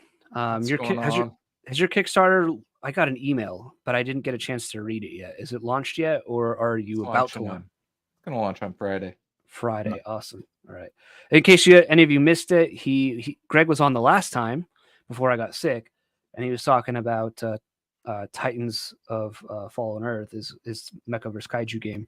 So he has a Kickstarter coming up soon. I guess it's Friday. So go ahead and check it out. So yeah, I'm gonna do a live stream, and anyone's welcome to join. I don't know how many slots I have, but you're welcome to join if there's room. All right.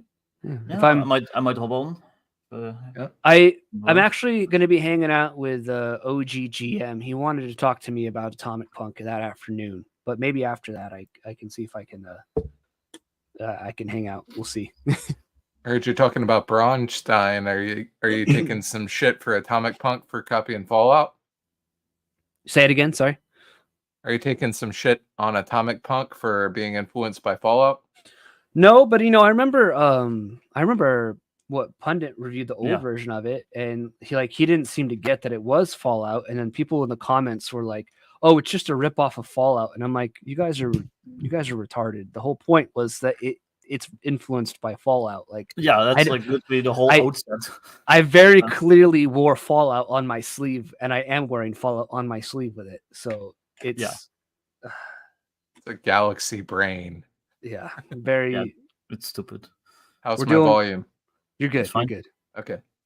We're dealing with a lot of slow boys in the hobby, unfortunately. I think like what we were talking about earlier. There's just like lowest common denominator, and I think that's why there's a lot of friction when it comes to discussion of things. Where, not that I want to toot my own horn, because I don't want to fall into this like theory crafter mentality of like perpetually talking about the game but not playing it, because we do play our games. But the level of discourse on the hobby in general is pretty like basic and subpar in my opinion. And I feel like here, and with like a lot of you guys and people within our circle when I'm on their shows, we have a pretty good discussion. I got just a higher level of discussion than I think what's generally happening. And I think that people kind of walk in, they don't know what's going on, and they get upset about it or something. I don't know. But... Well, apparently, according to a certain motor oil and thumbs aficionado,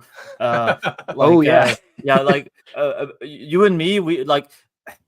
I'm afraid to debate anyone else but you or something, and I'm like, wait, I debate John? Like we're on a stream together. I'm his co-host. We're not debating. But we just talk. Yeah. Fucking greasy ass McDonald's shoveling Coomer. Bird brain DM. Yep. Oh, I shouldn't say that. Now I'm attacking him. He's gonna destroying his channel. Oh yeah, 20 videos will be made. Yeah. From this one segment right here, 20 videos complaining. I'm glad he's making content though, because Condor DM accused me saying that, what was it a while ago? Like, I get all my ideas from him. Yeah, all your talking points are from him. So I'm glad he's making content, because I was running out of ideas. So yeah, exactly. That's why you took a break for 2 weeks. You were waiting for him to like. I needed to catch up. Yeah. Exactly. Well, apparently I don't make enough content to monetize my YouTube, even though I have enough hours. I've got enough subscribers. I just don't make enough videos for them to monetize. So I can't accept super chats, unfortunately, like Blackwatch Games. But that's okay, because Blackwatch Games is sitting there. They can't get a word in. Like literally, it's like $10, $5, $3, $5. It's kind of their own fault, because they put in that Biden voice, that Biden AI voice. Every time there's a super chat, it's just Biden interrupting them. It's like, just keep it text, guys. Then you can ignore it for as long as you need to make your point. Biden is hilarious. Yeah, it is funny. It is funny. I remember that stream they did on, another lolco in the hobby that was mentioned earlier, and it was like literally like every like 30 seconds, like Biden was just like interrupting their rant, and it was like really funny. Yeah, you know, and with a lot of these guys like that, though, that are kind of like these lolcows in the hobby, you know, I don't wish them ill will. I'm sort of whatever. In some places, in some ways, I feel bad for them. Even just not very villainous of me. Although I think I don't know what you guys think. I've been thinking about putting up my villainous hat. It's kind of I feel like it's kind of run its course, just kind of being normal again. Yeah, you haven't been villainous in like. Yeah, that's what I was saying. You are now tank top Vegeta. Your wife and kids Vegeta now. You know? Yeah, you're married to MILF Bulma Vegeta. So you still have a little bit of Vegeta, but you're tank top Vegeta. Now you're going grocery shopping. Does that make me Goku? I want to be Goku. You're Mr. Satan. I'm Yajirobe or whatever his name is. Yeah. Hey, Yajirobe's a champ.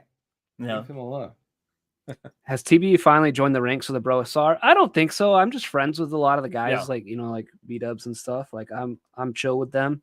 I don't like arguing with people. I don't like having people. Not that I don't like. It's not that I don't like people disliking me. I don't like. It's just tiring to just always have like a feud going on.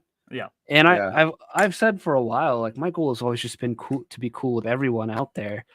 I mean, Vic and I and Greg too can attest. Like, you know, we argued hard against, what was it, like 2020 or 2021? Yeah, against the Bros. Maybe 22. Maybe it was 22.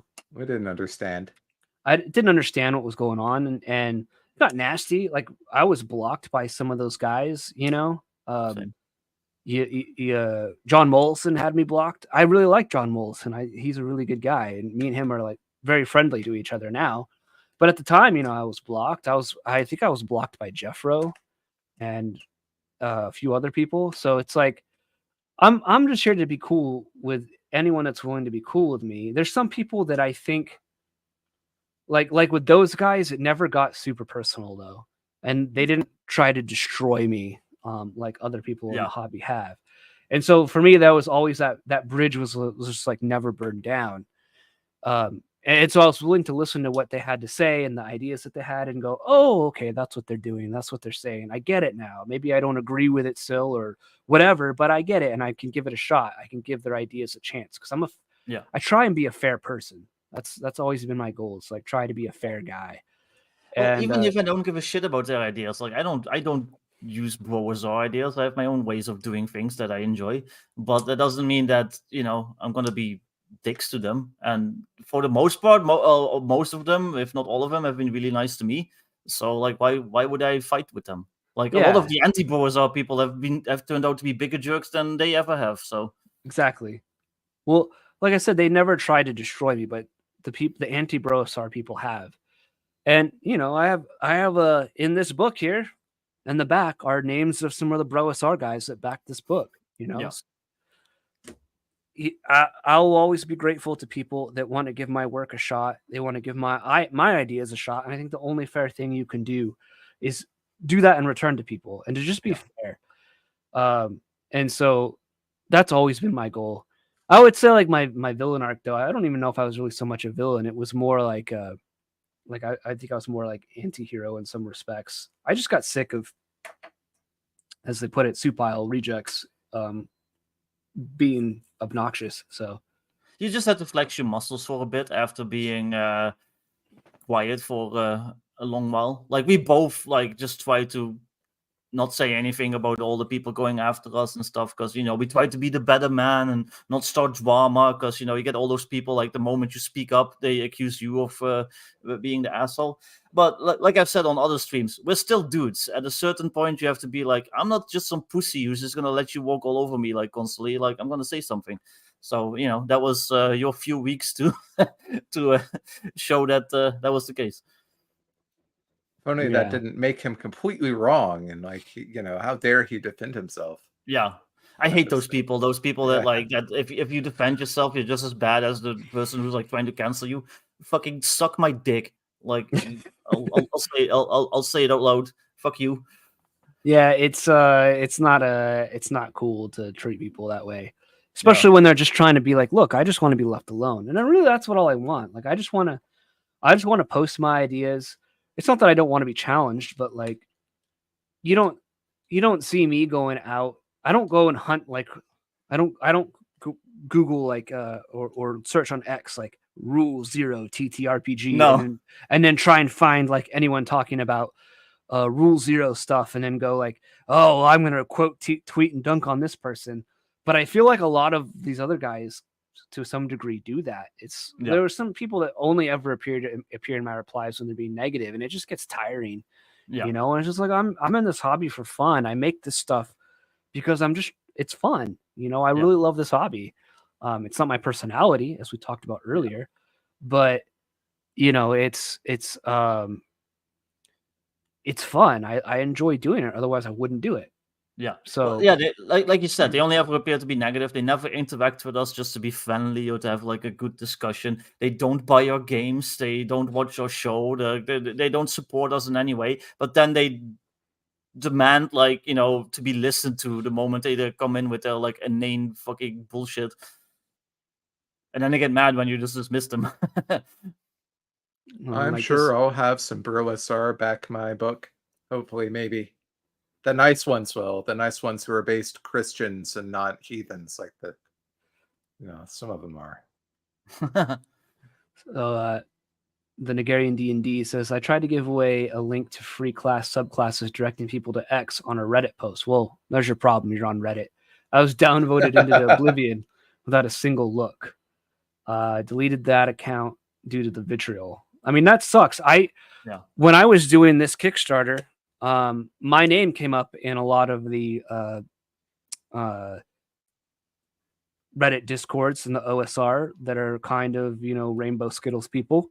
And they were like, who's this basic expert guy? He seems like a bad dude. He seems like, should we cancel him? And someone was saying very like, they weren't being outright, but they were definitely trying to like rile up a crowd.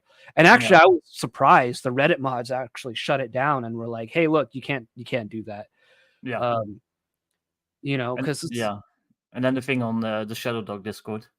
Yeah, and it happened on the Shadow Dark Discord, which Kelsey shut it down too, which I appreciate. Yeah. And there's a lot of people in this hobby, man, that are just like, you can be the nicest person ever, and they're still going to treat you like trash. I think it's just, it's just life in general. It's just a life thing in general. So I try to be very. Oh, so good, Greg. Oh no, they did that to Black Watch too on Reddit. Oh yeah, I remember that. Well, they're a bit more openly shitlordy and spicy, so they kind of they kind of court that stuff, is what I'm saying. But but at the same time, but no, I try to be very nice on Twitter and stuff like that. People on X, I guess you have to call it now. People have said that like I have a reputation for being nice. I guess I don't know, but you still have like the occasional dickhead just coming along. Like anything can be misconstrued. Like I remember vividly, I was thinking about this earlier, like the time I said like, hey, I prefer like adventuring over like courtly intrigue like roleplay, and like some asshat called me like racist for like a day. I was racist for that. Like I don't know. Thank you for the $10, Dark Knight. This is I'm currently on the Mythmere Discord because I'm a fan of Matt Finch. So many on the server just don't get that you should read the rules and get mad about running games rules as written. Utterly bizarre. It's very strange. I hear people talk about their homebrew, and I'm just like, good for you, man. That's awesome. I don't agree with it, but it's like, it's not on my table, so I don't care. And it's really weird. It's a lot of the same people that if you talk about, hey, I enjoy running games rules as written, at least for a majority of the time. And the vitriol you get for that is it is strange and bizarre, in my opinion. Yeah, it is, especially because everyone here, like you and Vic, like myself and some other people, we all make and Rob, and who never streams, but he's around. But we all make really, really, really good games. Like the shit that you and Vic make, it's just fucking top notch, really good games with good rules and like thought design and layout and art. So it's like, who are the supile fucking losers coming around talking shit? Where's their game? That's what I want to know. Where's their game? Yeah. They don't really. I mean, that's what I'm talking about. Where they just appear in your replies and are negative. I'm at the point I think now, which is why I think I'm done with the villain arc, where I'm just going to ignore the negativity because I don't know. I don't think it's healthy to do a villain arc forever and to play a character online. I don't think I'm suited for that personally. I can do it for a little bit, but generally, like I don't think I'm suited for that like long term. But I don't know. I think you just got to let it roll off your back like water on a duck and keep going. You know, I know a thing or two about ducks, so Yes. Yeah. I guess I don't understand the problem with Rule Zero. Like, if your PC falls into a 1,000-foot chasm, I'm comfortable just saying you have a 1% chance to survive. Do I really need to look it up?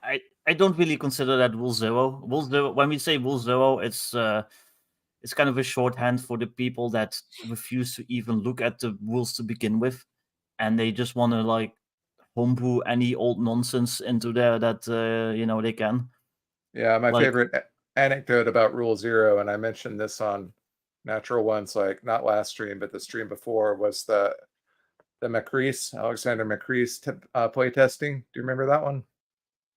Where he sent out X2 to some people, and some guy gave him some feedback. And it's like, oh, I like the Gladiator class, but it's just way too powerful, way too overpowered, and I don't know. It turned out to not work out. And he's like, okay, well, why not? And he's like, well, he had low hit points, so we gave him more hit points, and we made him more powerful. We gave him more abilities. And Macros is like, so you made like they basically Rule Zeroed something that was balanced into something that wasn't, and then they complained to Macros about it. It's like that's what happens. You see that all the time in the hobby. It's frustrating, and so that's what we're talking about. I think Rule Zero is kind of been it originally was like, I know the rules and the rules do not cover the situation, so I'm going to make a ruling on it.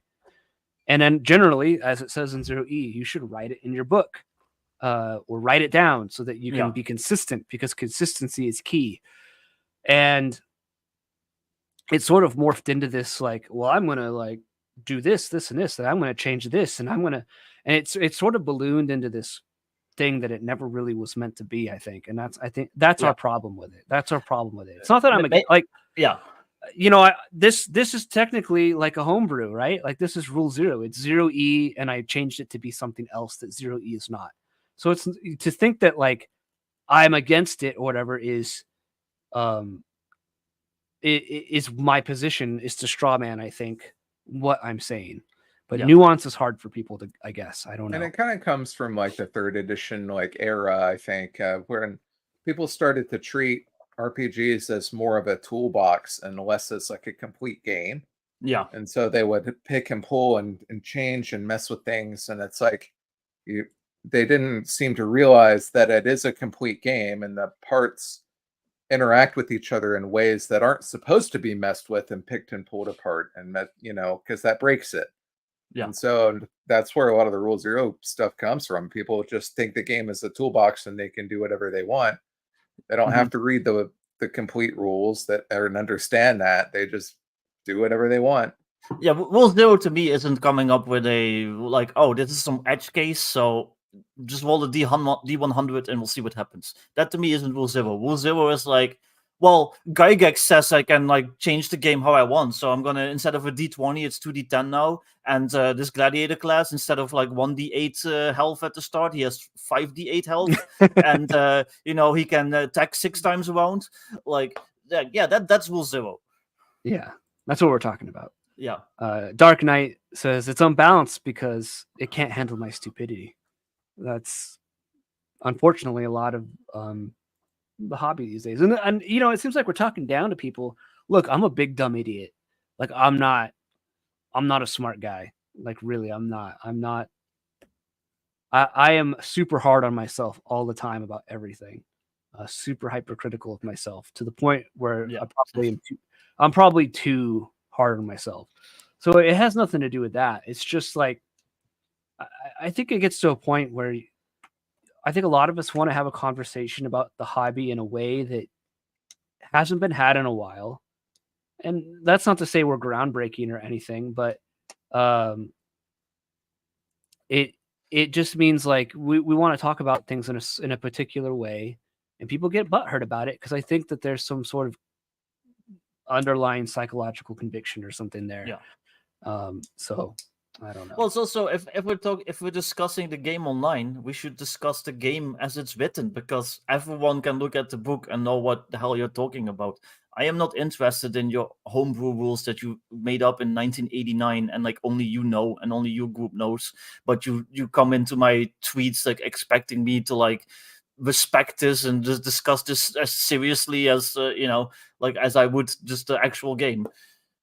That reminds me of the time a long time ago when I went to the library and I found that book that the guy had translated all of AD&D to Castles and Crusades. Remember that? Yeah, it was like a 30. That was a homebrew. That guy was autistic as shit. Like he did absolutely all the tables, everything. It was crazy. I still have that in my car. Yeah, it's a neat little artifact from like the early 2000s of the hobby, But yeah, no, the rules should be the lingua franca of the hobby. If you're talking about a specific game, then we should talk about those very specific rules, and leave your shitty homebrew out of it. Yeah. Like if I ask like, hey, how do I grapple in this rule set? Don't come with me like, well, actually I ignore the grappling rules, but I do it like this. Like that's not what I asked. That's not what I'm interested in. Yeah, I agree. Respect my authority. Yep. BX Designer even said the rules will make sense at a later stage in the book, so don't remove, change anything. Another case of didn't read the rules. Yeah. And I'm generally the mindset where I generally want to keep my games kind of rules as written. I don't really add or take away too much from them. Even if I don't really particularly think something's great, I'm always wary of changing something in my games because I don't know if what I'm going to change it to will break it, I'm very conscientious of that because I don't know. I just come at things from a designer mindset, and I respect the design of other designers. Yeah. Like it has to be egregiously bad. And then if it's egregiously bad, then it's like, why am I playing this game? Why would I want to play this game? But at the very least, like being unable to understand the rules before you run a game, like this shouldn't be a controversial take. And for some reason it is. And I don't understand why. But it is. I don't get it. Well, when I write my games, I'm not even that strict, because if you search for like by the referee's discretion, you can probably find it like 1,000 times in like all of my books. But I don't write that with the idea of like just do whatever. Like when I write that line, I have like a very specific thing in my head where it's like the DM probably knows what they're doing, but they might have I don't know, it's hard to explain, but like how would I explain this properly? Like not just willy-nilly, like you can change things, but actually be intelligent about it. Does that make sense? Like, I don't know. Yeah, well, in Atomic Punk, for example, I have a side initiative in the new version, and it's like a D10 side initiative thing. Yeah. And I have modifiers for certain situations that might modify initiative. So like if you're a smaller group, you're more mobile. So I give you a larger bonus than the larger group on the D10, because it's sort of like you're able, if you're a group of 5 guys and you're trying to evade an army of 300 and they're chasing you, my logic is like, that's exaggeration, but my logic is that like it's easier to sort of duck and hide and scatter than it is for the 300 guys to do it, And so I give that line in there, like it's at the referee's discretion to apply these modifiers, but I have like specific modifiers that are like that, like you're outnumbered, or you are the outnumbering party, or you were surprised for the round or something like that. These are all things where I say the line, this is at the referee's discretion, but it's in a very, like what you're saying, a very specific context. Yeah. Like I just pulled up my book, and like I literally just found like a little thing that says by the referee's discretion. So it's for grappling, and it says armored opponents. Grapplers have a 1+1/2+2 +3 bonus to attacks against opponents wearing easy to grab armor or that are otherwise easy to hold onto per the referee's discretion. But yeah, I write that with the ideas like, yeah, the referee will probably know if a monster, like, if a monster has like big plates of, scales and like 6 arms or whatever, it's probably a little bit easier to hold on to than like, a greased pig. So, he gets like the +3 instead of the +1. Yeah. So yeah, it's you're applying it to a very, very, very specific situation. Yeah. And so, it's not just this willy-nilly, like, we'll just make it up however you want whenever you want, guys. Who cares? It's Exactly. it's rule 0. Like, that's not, there's a big difference there, I think. And that nuance, it seems specific and petty and maybe too much nuance, but I think it matters. I think it's important to have that nuance. Thank you again, Dark Knight. It says, but can I play Caesar's Legion in Atomic Punk? There's no Caesar's Legion, but there's nothing that says you wouldn't be able to do that. I have it be like the default setting is my area here in Idaho in the Treasure Valley as like the default sort of setting in it. And so like the Boise area. And so there's like a Brotherhood of Steel sort of equivalent. There's sort of like this shady sort of institute type faction as well. There's the Idaho Rangers. There's some other sort of free factions and some gangs and stuff like that. But nothing says you wouldn't be able to do that in Atomic Punk. So yeah. Which I did update like last week. I updated the PDF for it. So I haven't had any more corrections this week. And so I think I might actually really like work towards getting the print on demand version of the book out. Yeah. I think it's probably okay to do now. No one else. I got some good feedback from people for corrections, but no one else has come up with anything else. So I'm assuming it's probably okay. So I'm at the same point. Yesterday I updated Modern Necessities, and then like literally like one of the responses is like, well, I noticed this thing. I'm like, fuck. I need to finish. I need to do that video for you. I keep getting busy. That's all good, man. I've been busy too, so yeah. I have a hard time wrapping my brain around like. I don't have a hard time wrapping my brain around rules. It's just not my favorite thing to work on. So I'm so slow, when it comes to like fleshing out charts. When I'm faced with a chart of 100 things and each weapon in this chart has like 15 different things, and it's like, oh my God. It's just like my face just glazes over when I look at something like that. Weapons and stuff I can do. What I suck at is just like random encounters and like all that stuff and like random monster tables. Like, I don't know. Okay, here we go. $2. True test of TBE. Black Isle / Obsidian or Bethesda. Well, it's going to be New Vegas. It's got to be Black Isle or Obsidian. Yeah. As far as like 3D ones are concerned. I'm going to be even more puritanical, whatever. Interplay. Yeah. Fuck you. Yeah. Well, no, Fallout 2 is Black Isle, and Fallout 2 is probably, my favorite. So, but still. I love Fallout 1. I sometimes I have it on Steam and I'll reinstall it and just be like, just get through the first few areas, and I'm just like, I love this game. Yeah. I don't really finish it anymore, but I'll reinstall it and then run into some rad scorpions and die, and then I'll quit. That's usually what happens. Like, it was funny when I was testing Atomic Punk. I was doing some combat tests between monsters, and I did a test of my version of rad scorpions with versus a party of characters. Actually, it was a couple different. It wasn't rad scorpions. They fought some. I did 2 combats because I did like some solo gaming with it just to test some stuff out. I wanted to see how deadly it was. And so they went into one area of the ruins or whatever, and there was some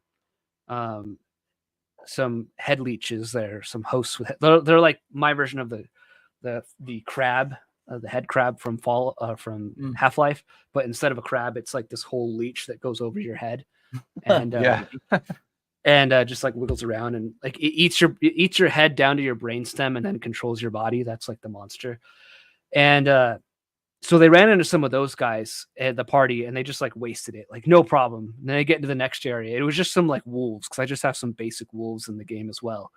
And so they get into the wolves and the wolves just like savaged everyone, total TPK. And I was like, all right, that feels like Fallout to me, like old school Fallout was like, this feels great. I'm doing great. I just killed all those guys. And then you get into this another area and another monster just savages you. And you're like, what's happening? I'm dead.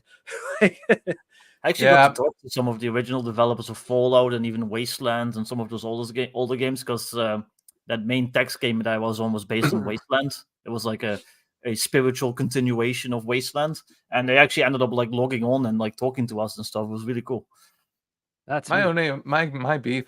Yeah, that is awesome. My beef about it was that even though you were trying to escape because it was obvious that you were going to die, your movement was still locked into the combat phase. So like you would move and the scorpion would move, and you would move and the scorpion would move, and sometimes the scorpion would catch you. It's like, God damn it, I'm just trying to escape. Yeah, you're just trying to get to like that green little little line at the edge of the map so you can like get out of the area. Give me the Final Fantasy escape any day where they go and they're just gone. Leave the screen, please. Give me that. Yeah, this is the head leech here that I was talking about. So, and then my party of characters easily killed a group of these things, and then it was just it was just some regular wolves, and they just were really hungry, and they killed all the characters. I was like, oh shoot. Oh well, that's what happens. Yes, I can see that you have a clear metaphor for corporate capitalist America there. Oh yeah, that's what's happening. There was this. They were on the PlayStation 2. It was like I think like 2 games. They were like Resident Evil, but they were like online, and you played like random survivors in Raccoon City. And I remember like one of the levels had like a leech monster that would like crawl through the vents and through the ceiling, and he would like randomly like drop down into the same room that you were in. So if you took too long exploring the room, he would just like come down and attack you, and you couldn't kill him. Like you would shoot at him, but the leeches would just absorb the bullets.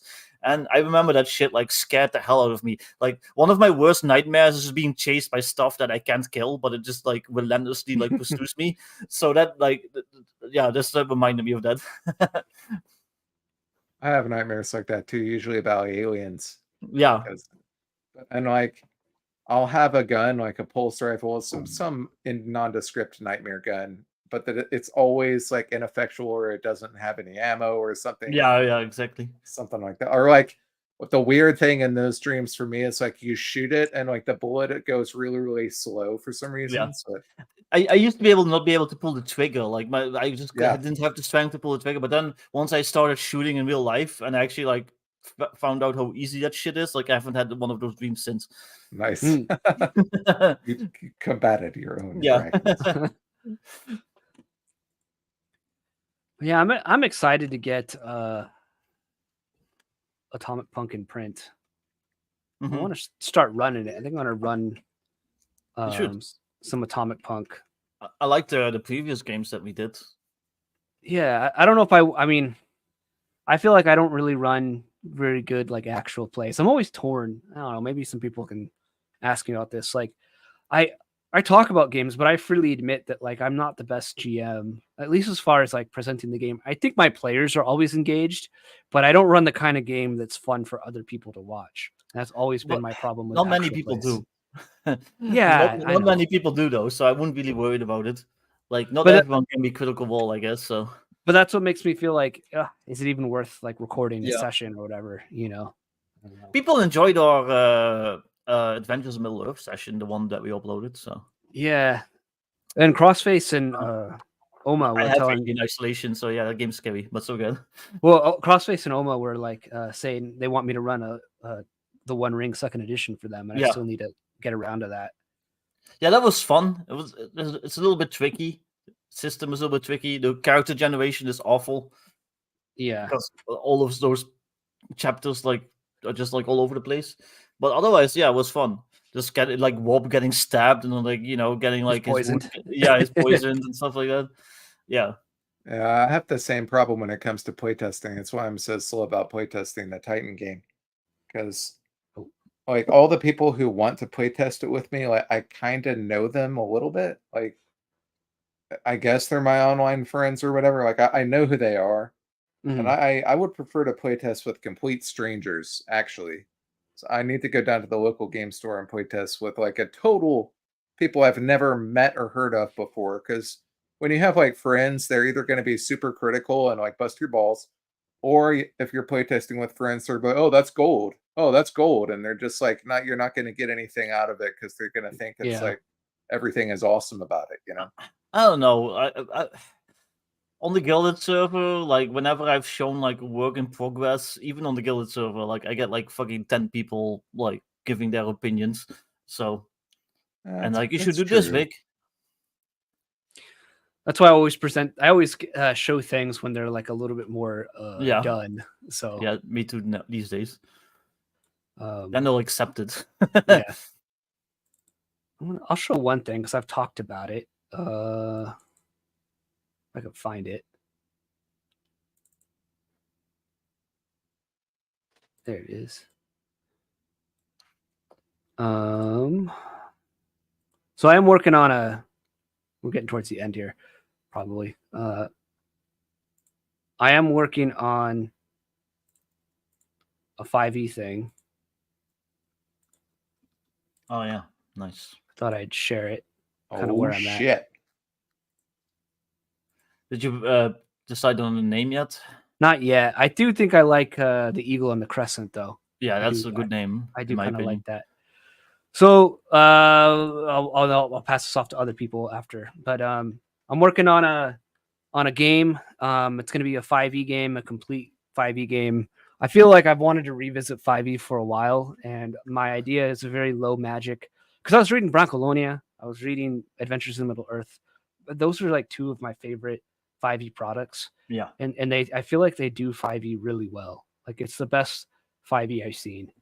And so I kind of wanted to make a 5e thing where you're playing during the rise of the first Islamic Caliphate, and it's you're a Byzantine Christian in the 7th century, and yeah, Nice. so Things still working on happen, a lot. and Yeah, things, as some Asmongold stuff, and then you know what? You mean the stuff he Did got you in see trouble that for? clip? Yeah, I Yeah. did. I didn't see it, but Oh, okay. He got canceled for something He semi-related. Yeah. he made the mistake of saying that stuff about the wrong group. If he had said it about certain, American political movements, he would have been fine. okay, I'll have to go look it up. Yeah. This is a 5e project where you're playing as. Okay, so let me see here. We'll add it to back here. So, you play as in the 7th century. So it's the year 636. The Battle of Yarmouk has just occurred, which was so Heraclius I was the emperor of Byzantine Empire at the time, and he had just finished deposing of Phocas. He was like a tyrannical emperor. He had just conquered or beaten back the Sassanid Empire, or the Persians, taken back the true cross of Christ from them, brought it back to the Holy Land as a relic. And after all that, things are looking good. And then the first caliphate arises from the Arabian Peninsula, starts sweeping in. They take Egypt, they take Palestine, and they take some other places. All while, as well, the Avars and the Slavic barbarians are trying to invade. And so this is a 5e game where you are playing as a person, one of the cultures in that area of the Byzantines. And yeah, so you like the languages are all like part of that. Let me see if I can get to the cultures here. So you can be Arabic, Armenian, Avar, Berber, Copt, Georgian, Gothic, Greek, Hebrew. You could be Jewish if you wanted to. Persian, Slavic, and Syrian are the. Can I be Dutch? Well, you didn't exist. You weren't. Well, we were the really... Batavians or whatever the hell we were back then. So, that's like my premise of it. So again, it's one of those things where it's like I don't really see much of that, and I love historical stuff, so I love I love historical stuff. That's like why Makuhito is what it is. Cow Punchers is historical. And I felt like talking about it. So why 5e? Okay. So it's not because of money. Money is nice, but it's because I think 5e, Vic and I and Crossface and Greg here have talked about 5e a lot, like on our own, like in the admin chat channel on our Guilded server. And we've talked about it a lot, and it's like there's a lot of people that don't get 5e. It gets kind of a bad rap because of all the later additional stuff. And like I said, I was reading Brancolonia, I was reading Adventures in Middle Earth, and I'm like, this stuff is great. Like, even though it's 5e, it's a good game. Yeah. And so I've made one of the first things I ever designed was a 5e thing. It's for free on DriveThruRPG. I never talk about it because it's bad and I'm embarrassed about it. But it's free on DriveThruRPG. And I felt like kind of defeated at that point where I was like, I didn't really like 5e at the time anymore. But I tried to design something for it, which is I was trying to make it feel more old school. And I ran into some problems where it was like, why am I just not playing BX or AD&D or something like that? Why am I trying to fix this and make it more like that? And so instead of this, it's like reading Adventures in Middle Earth and reading Brancolonia. I'm like, okay, there's a way to do the low magic thing. There's a way to do this like cool gritty thing with 5e. So it's kind of just like a design challenge for me, partly. And to kind of prove a point that like 5e can be good. I think 2014 the core rulebooks are perfectly serviceable fun. Are they the best game that's ever been designed? No. Are there problems with it? Of course. But it doesn't deserve the hate that I think a lot of people give it. Especially from the OSR grognards who play their BX and their Osric and their old school essentials in the same way as the 5e people do. Yeah. Which is lots of rule zero and story gamery nonsense. So but part of this too is I want to implement some war game elements into it as well, because part of this is like big armies clashing with each other for territory and stuff like that. Kind of the stuff we talked about, Braunstein stuff would work really well with what I have in mind for this. So it's more just like proving a point about 5e and it as a design challenge, and just kind of trying to prove a point, I guess. Yeah. A lot of the hatred against 5e, in my opinion, is like culture war shit. Yes. And like you said, like all the later like stuff that's tagged on, all the superfluous stuff. Like if you go back to like just tight core like 2014 5e, it runs fine in my opinion. There's some issues maybe with like later levels and stuff like that, but what game doesn't have issues? And 5e does have a large audience, and I'm trying to really, like, with every release I do, I'm always trying to be better than I was in the last one. Like if you look at the layout for Atomic Punk 2240, I would say it's even and Makuhito, it's like a whole new level higher than what like I was previously doing. And so it's all just part of like a design growth thing for me that I want to just try and keep growing with it.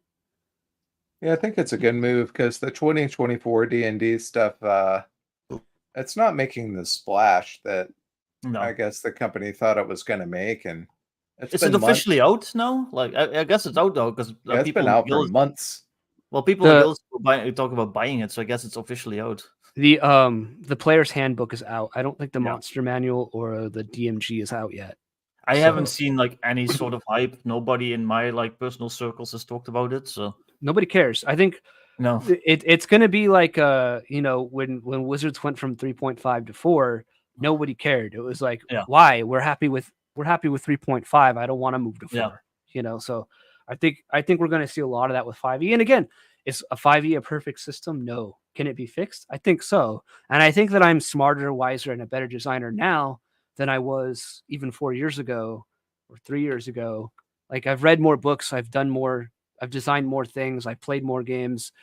I think I'm ready to take on like a bigger challenge as far as what I want to take on. So yep. Do you guys have anything you want to talk about or tell people about? I know Greg, you got your Kickstarter coming soon. Yeah. What is the link for that? I'll put that in the private chat.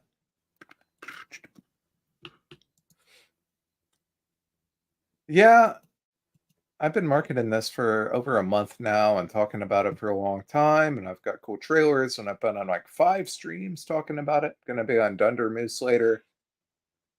So I hope it's as big of a hit that I wish it was. I know it's a very niche genre, and my co-author doesn't even like kaiju. I think I've mentioned that. Like he doesn't care about kaiju stuff and mecha stuff at all. Not even a little bit. He cares enough to make the book, but it's like, but that's my thing. I'm always making stuff that's like for a niche audience, I guess. I'm kind of the same way. I found a link for it here. I'll put it in the chat. You found it before I did, and it's like all over my Twitter. Nice. There you go. So check out Greg's Kickstarter. He was on last week. If you missed that, go back and listen to it. I didn't chop that one up because I felt like it wasn't worth chopping up that discussion to do that. But he talks all about it. We watched the trailer. I think it's good stuff. So go check that out. Launching this Friday, right? Launching on Friday. Awesome. $30 for the hardcover. $30 plus shipping. It's a good price. Yeah. Yeah. I still make money on that, believe it or not. That's surprising. Good for you. I want more people to have it. I want, some people will be like, buy 2-3 copies for the same price so you can buy 1 copy, It's true. Yeah, I don't know. Buy Modern Necessities. PDF is out. I'm working on getting the print-on-demand version set up this week. It'll probably take a couple weeks because Drive to RPG is slow, and they got to ship me the proof, and then I got to see if I didn't mess anything up, which has happened before. So you never know. Yeah. And then once those are up, though, I'll probably promote it more. Hey, there's me. Yep, there's Greg here. He's the hot elf now. What was he? Yeah, there we go. Yeah, like literally me. But yeah, if you play Old School Essentials, if you play BX, if you play anything OSR related, even though I've kind of abandoned that term, old school related, and you want kind of like D20 modern type experience, you want guns shooting orcs in the face, blasting vampires with a shotgun, that kind of stuff. Yeah, check it out. Modern Necessities. It's got 20 classes. It's got firearms. I even have rules for artillery and airstrikes, nukes and stuff like that. You can do stuff like this: shoot a giant in the chest with a rocket launcher. Yep. The Giant of Kandahar. Yep. Carl Gustav don't care. Which is from Forgotten Moon, which is an awesome book series. Check that out too. And it's got even got a little adventure at the end where you're fighting goblins and an evil wizard. Yeah, I even have rules for hiring modern not hirelings, but what are they called, specialists. Yeah, stuff like that. There's extra rules. So yeah, check it out. And like I said, a couple weeks, print-on-demand version will be out. So if you prefer having an actual physical copy, just wait on that. Yeah. And then, I'm still working on all the stretch goals, which I'll be honest, I wish I hadn't promised, but I got to do them now because I did. Next Kickstarters, no stretch goals. They suck. And I've seen some stuff that Vic had been working on before the stretch goals and all that started to blow up, and he's got some pretty slick looking stuff in the pipeline. I'm telling you, if you like that, I mean, there's some good shit coming. Yes. Are you going to be with guns? Yeah, that's one of the stretch goals. That was the third stretch goal. It's called Bunker in the Badlands. So that's going to be a whole hex crawly kind of adventure where you're basically in post-apocalyptic Europe after a magical or a fantasy realm meshed violently with ours. And so yeah, you've got guns, but you're also dealing with orcs and dwarves that have settled in the Alps, and they found old Nazi bunkers. So now they have Mauser rifles and stuff like that. So yeah, there's going to be a lot of fun stuff in that. And yeah, thank you, Ben. Actually got a John image here. There you go. The Cholo Nice. elf. Yeah, I still need to set up the colored version, which is mostly I mostly did that because the original Modern Necessities, which you'll remember this, John, because you based Macquedel on that color scheme. It was like that black, white, and red.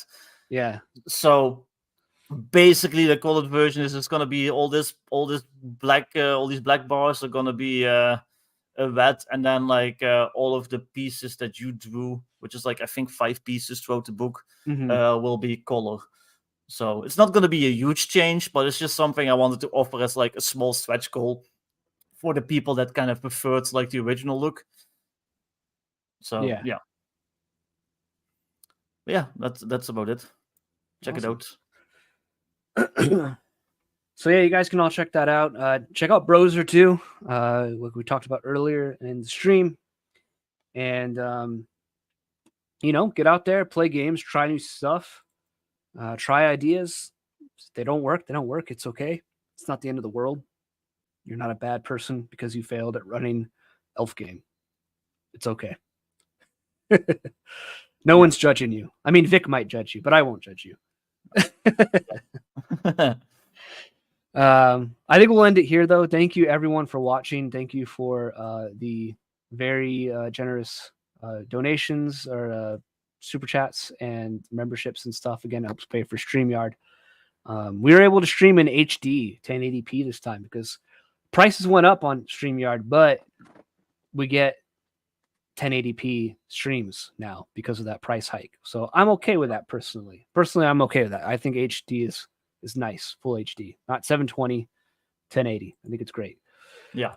But yeah, we'll end it here. Thanks for coming on a little later, Greg. And as always, thanks, Vic. And we'll catch you guys in the next stream.